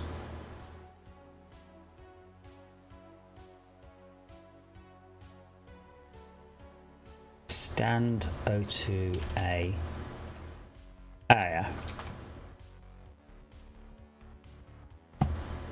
O2A, O2B, probably all of those.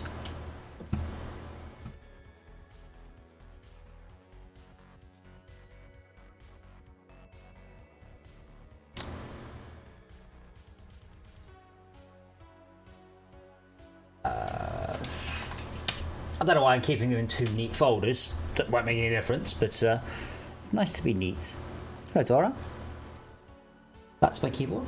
What are you looking for? What do you think is here, baby? What do you think is here? There's nothing on my keyboard for you. No. No. No. No.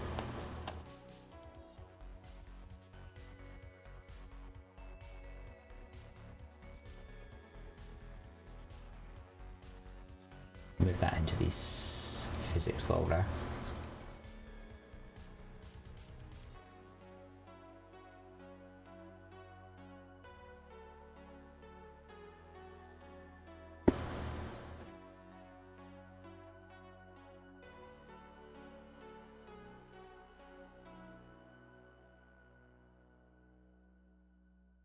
And you want a burnable.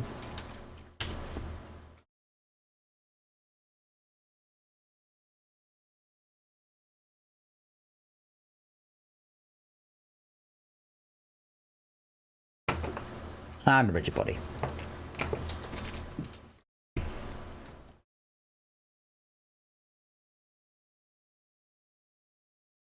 I will probably need to put together a like a palette scene, just one of every expectable burnable object.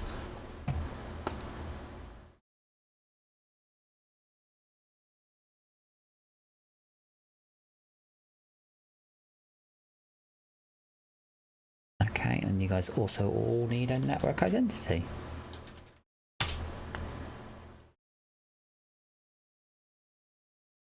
File those changes. Partly wonder why the music's gone silent.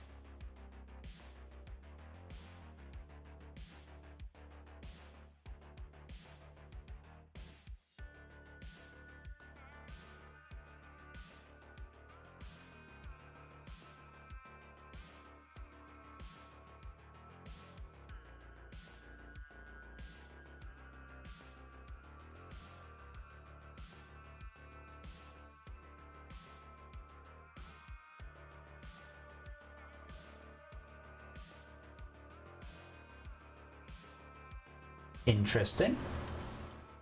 Getting an NRE.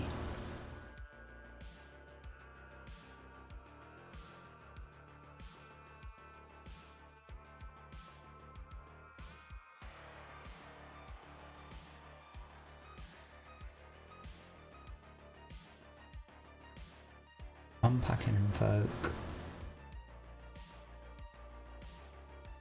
Huh. Interesting. I'll tell you. Looks to me as if this hadn't ticked.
Now this isn't going to work for the really obvious reason. I'm in the wrong place.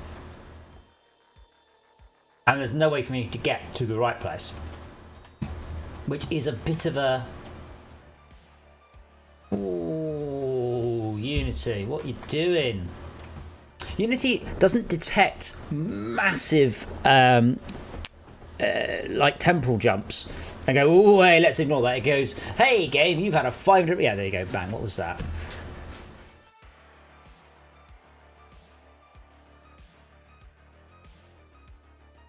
It took a long time to render that... render new game object.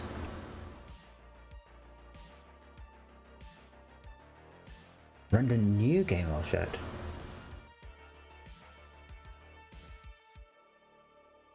What?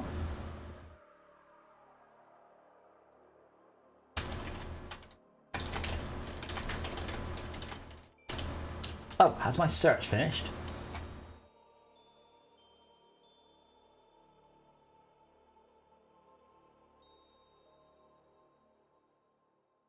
Mark all textures for streaming.cs. That's the one. Aquacraft, right. There we go.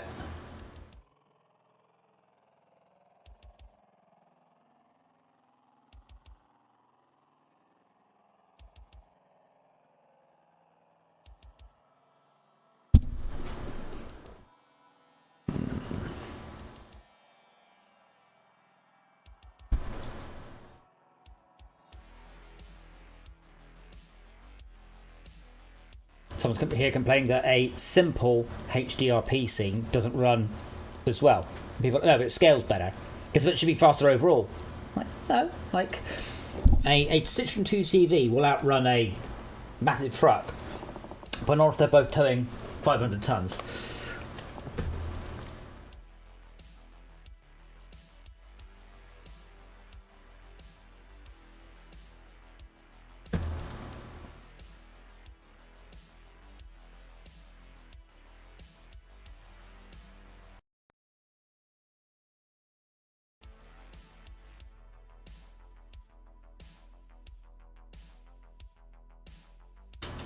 Well, unfortunately, that's the only person who's ever talked about it on the entire internet.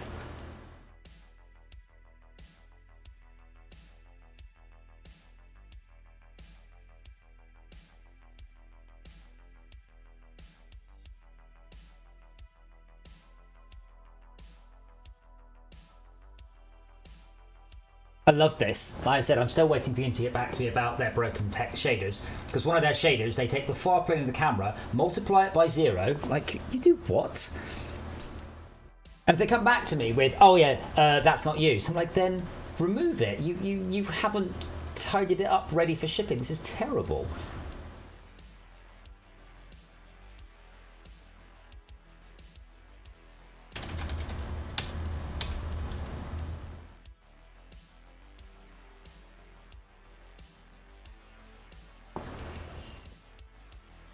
wonder where this goes.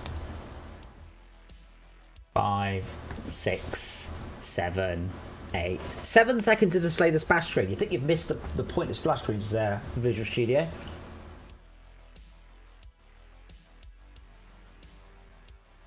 Oh, menu item PG. Right, fair enough.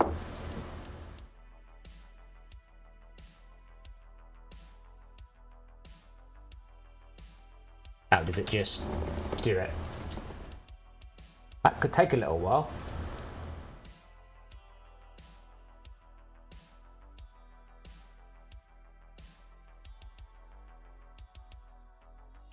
Right, that's going to take a very long while, and I'm a little bit disappointed at myself for not having two functions, one marked search, one marked do.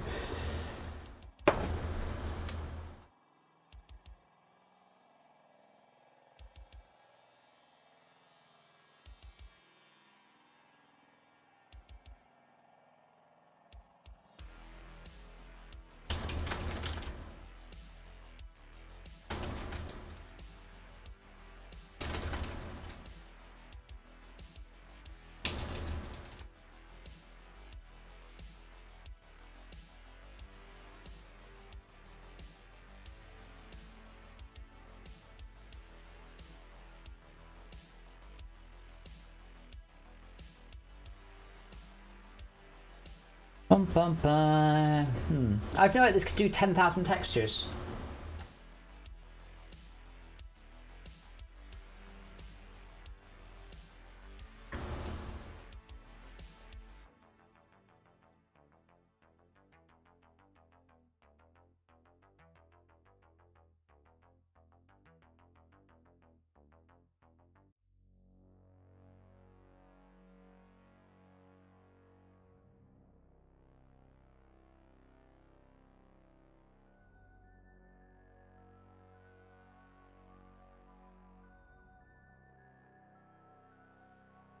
Well, I mean, feel free to talk amongst yourselves whilst this trickles.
On the bright side, I never have to do this again, so that is an advantage, and it will make the loading times virtually disappear because all the textures stream.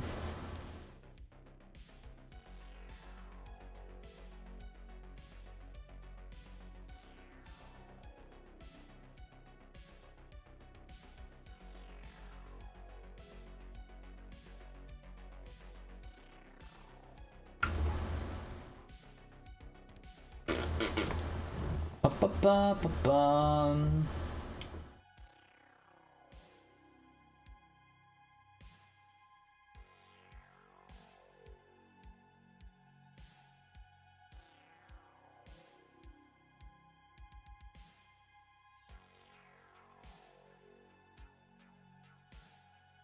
All right, there we go.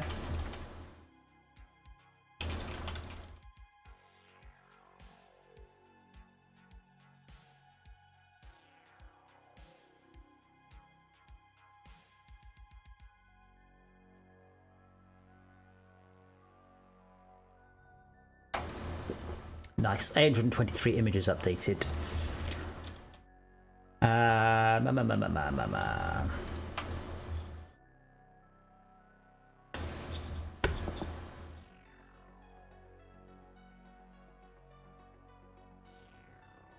Okay, so what I need on... What I might need is a way of spawning things. So scripts. I don't have a game folder. Seems a bit of an oversight. Create scripts, spawn location, and player spawn manager. Make a scroll. Thank you. And player spawn location. Let's be precise.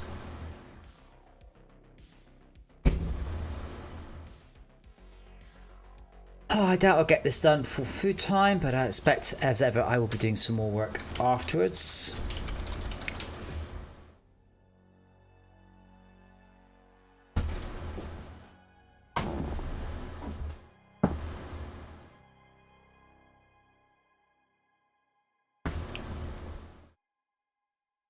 So this will be on each level. So, per level data.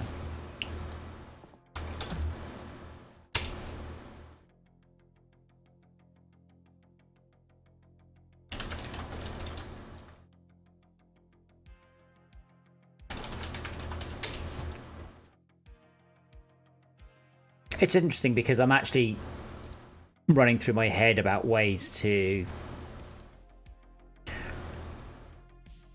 avoid people spawning in front of each other and all shit like that. And then, as I said, we've been playing Pressure Washer Simulator, which just doesn't do that. It just shoves them all into the same place. Yeah, kind of that's your own problem.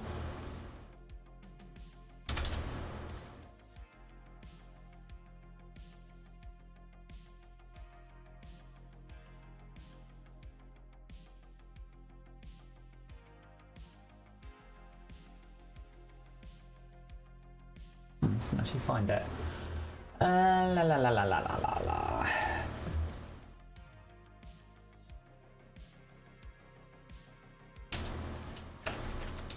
Void on draw gizmos.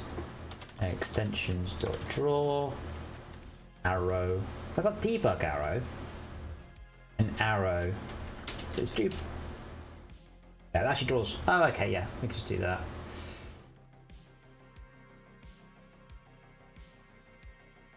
I can do it under gizmos, it's probably a better idea. Extensions.draw arrow. Transcend.position, transcend.forwards.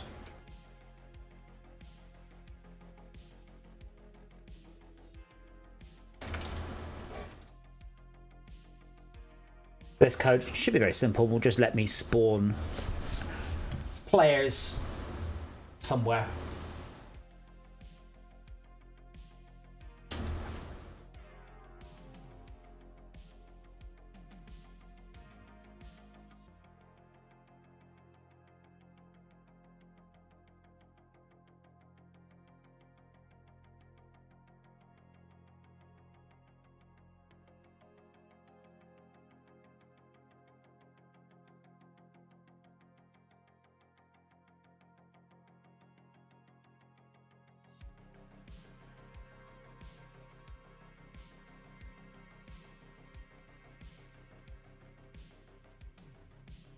Well, it's the wrong level, but I suppose I can do it here to start with.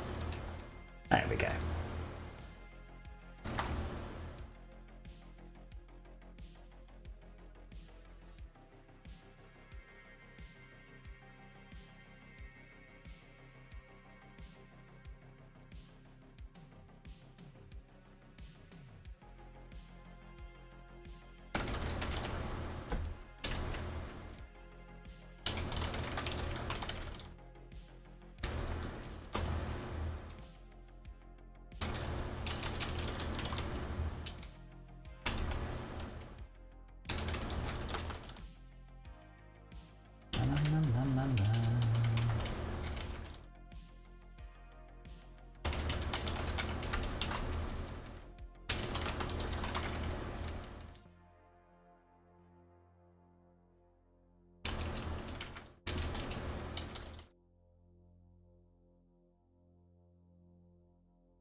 0, MA spawn. Ah!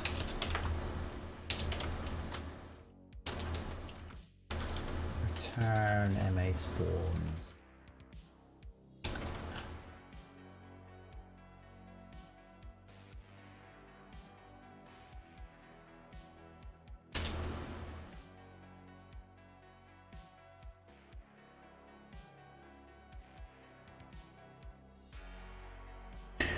Equals player spawn manager dot instance dot get oopsie.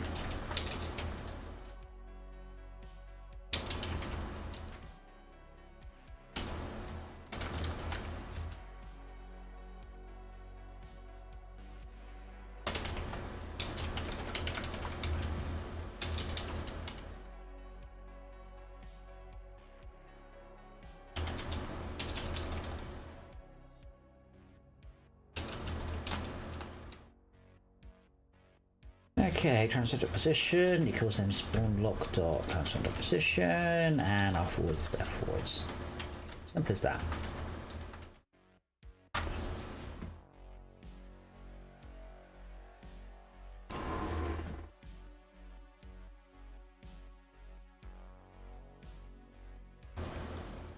And I'll take that into fire visual scene.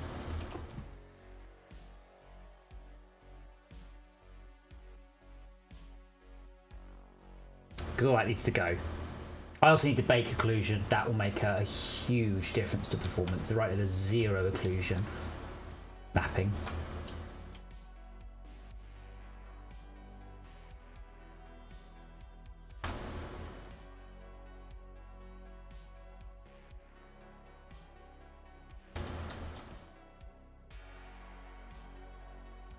I might have to very brief because there's no collision on this.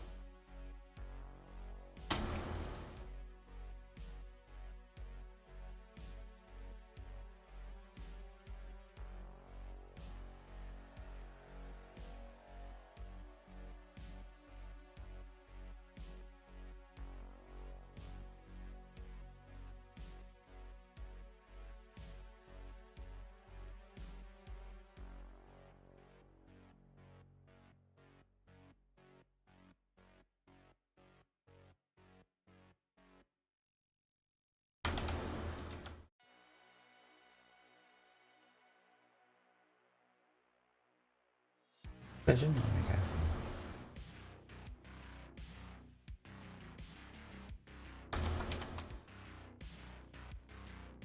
we go. Ah, come on, no, no. Snap that. There we go.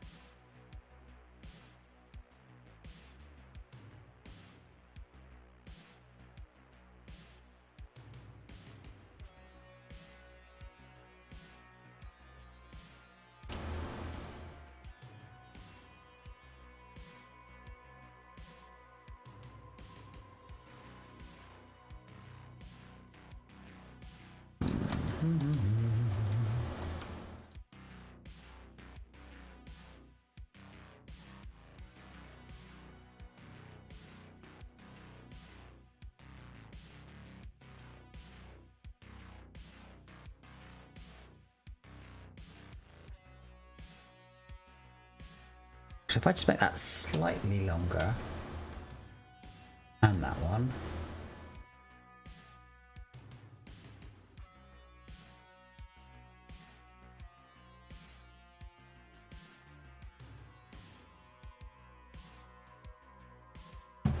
That'll probably do. Just to stop players falling out the level more than anything else. Just a bit of walk through their stuff. But the plan was the spawn location, which can have a fancy icon. I can't remember these fancy icons.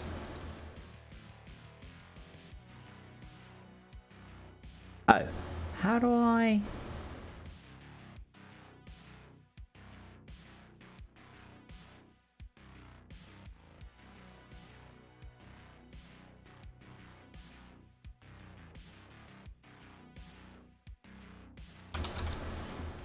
Best spawn location. Oops. Gizmo could be a orange diamond. Why not? The weird thing is, it's a cool idea. That assuming it doesn't crash. It's a cool idea, but I can't set the size of them. Didn't do it.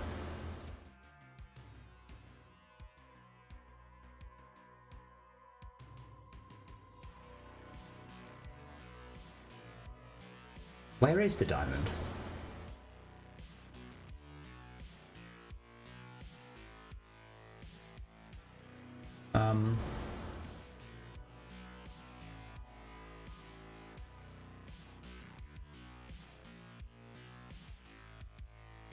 I'm really confused. Why is it not there?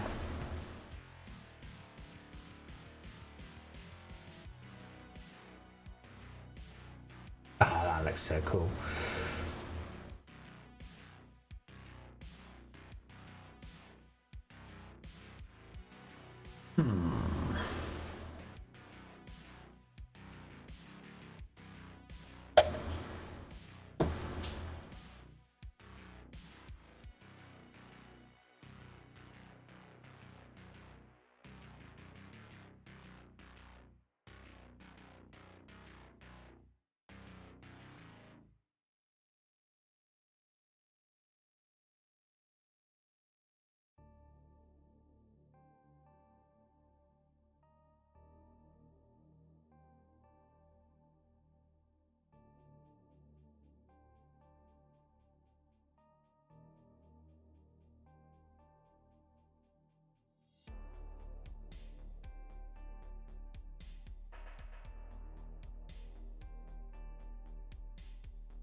I really don't understand why this isn't working.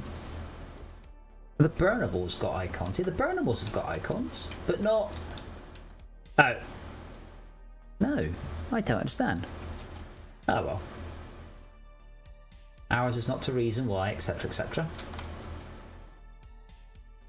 The important thing is it should just work.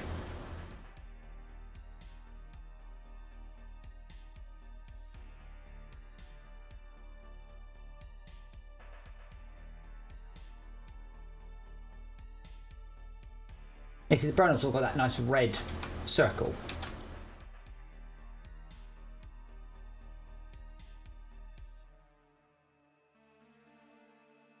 I suppose I can actually choose my own icon there, can I? Oh, other. Oh, I can. Oh. Oh. I don't have a nice texture to use. What a pity.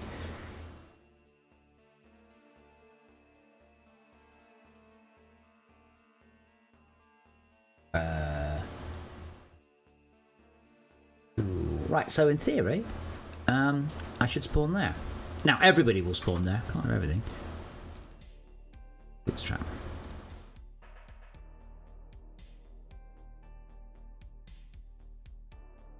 And in fact, we'll even shout at you if you forget to put one in, so...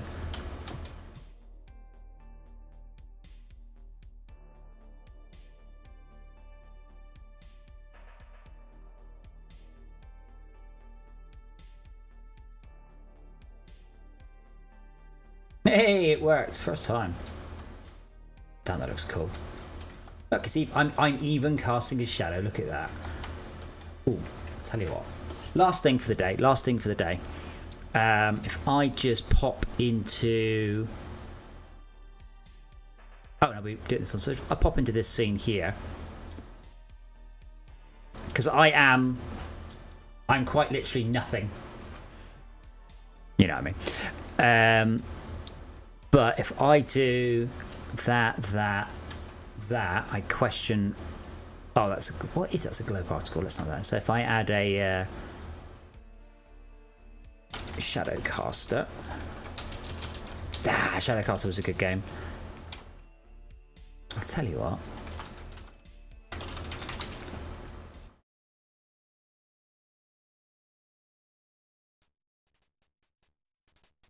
I just realised I can just play music from old games. That's fine. Not going to get in trouble for that. Anyway.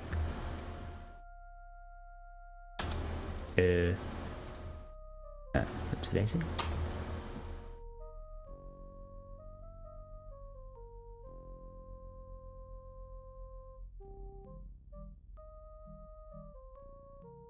There you go. I mean, that won't be perfect. That will do for the moment.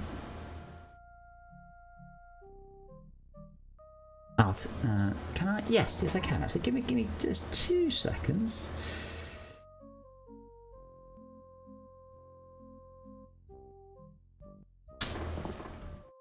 I can't remember which way around I need to do this, so there's a 50-50 chance I'm about to do it wrong.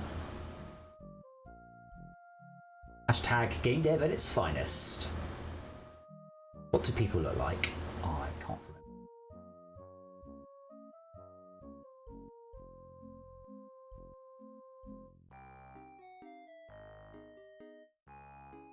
That is exactly how a person looks.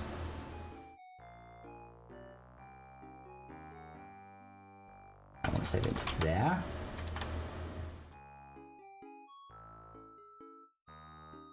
Man shadow.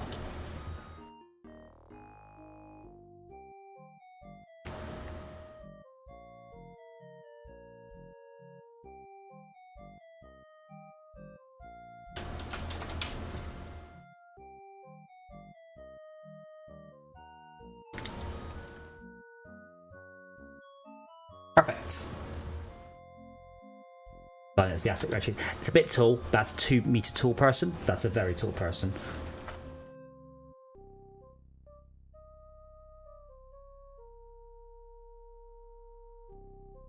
That's a bit better, isn't it? Let me just put this player on the floor rather than standing miles in the air. Where is the floor, I ask myself.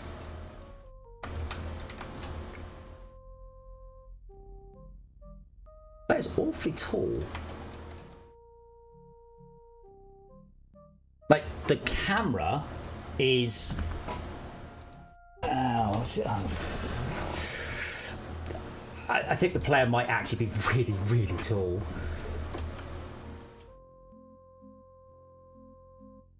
So, as ever, because I am a first-person shooter character, I hold my gun more or less by my face. But if I cross fingers and I turn that into a quad,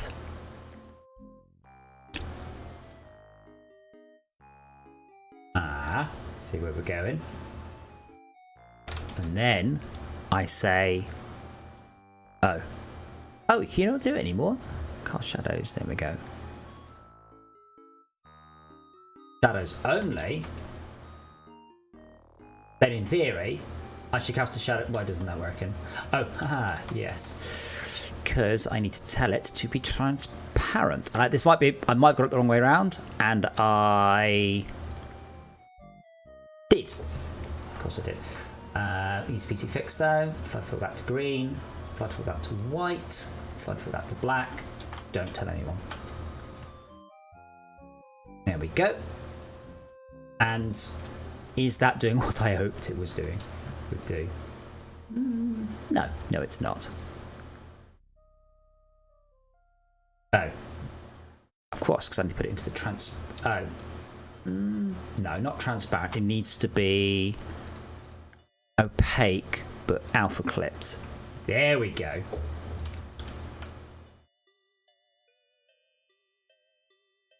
Doesn't need to be accurate.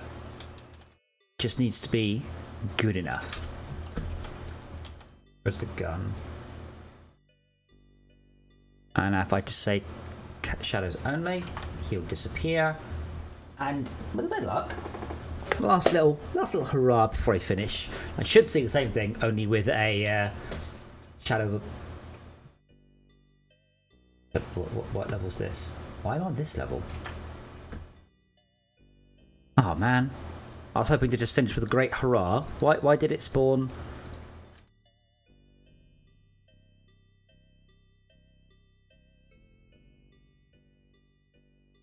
Start. Huh?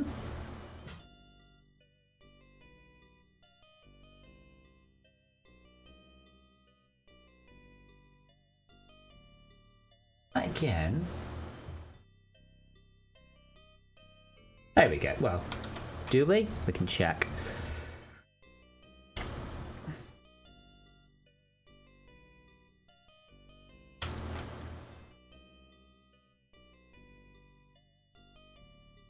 Oh.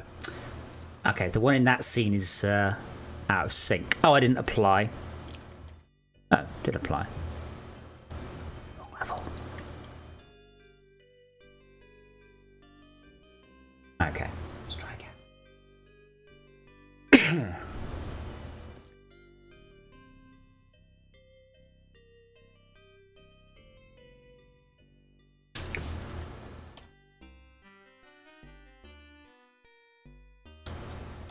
Well, that's basically perfect. I quite like that. Obviously, we'll put something better in there. And as I said, the character appears to be very tall. Awesome. Well, that was... Everything's fine. Why is everything on fire in this room?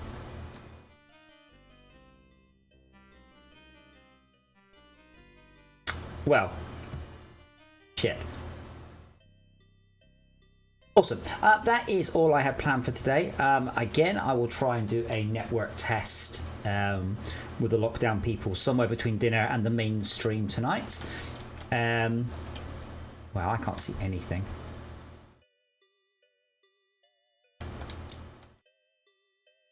That's awesome. Yeah, thank you for watching. And hopefully, Henry, I'll see you for the role-playing Live for Speed stuff tonight. This game is so difficult when it's foggy. Turn this stupid fire out. I have to say, just for finish. Obviously, I don't know if I'm going to make this into a full game. I think I might, but it is very satisfying just running around and putting fires out. Although it's possibly this fog is a little bit too thick, so it doesn't look like there's a fire down there until I look up. I walk away, it just disappears into the fog. It might be. Oh look, I can tweak that. Wait, what room is that we're in?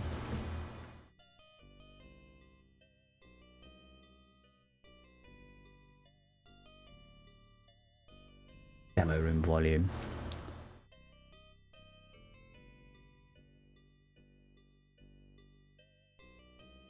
Yeah, that's a bit better. Not quite so harsh. I'll probably have to tune this part per room.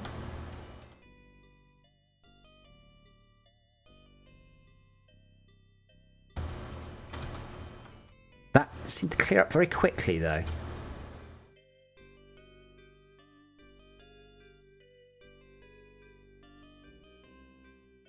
Like, really quickly, to the point where I'm slightly confused why that cleared up. Oh, either it cleared up quickly or I wasn't paying any attention to it clearing up.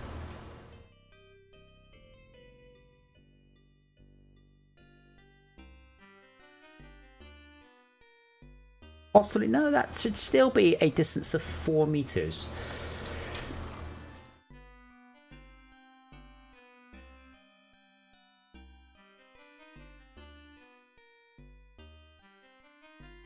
Oh, is it because there's no lights? And those, yeah, so there's no lights. And those particular things I think are no, I am actually confused. For some reason, the volumetric bit have just fallen over. Oh well, I'm not going to worry about that for the moment. That was not the Yeah, this room's working. So these.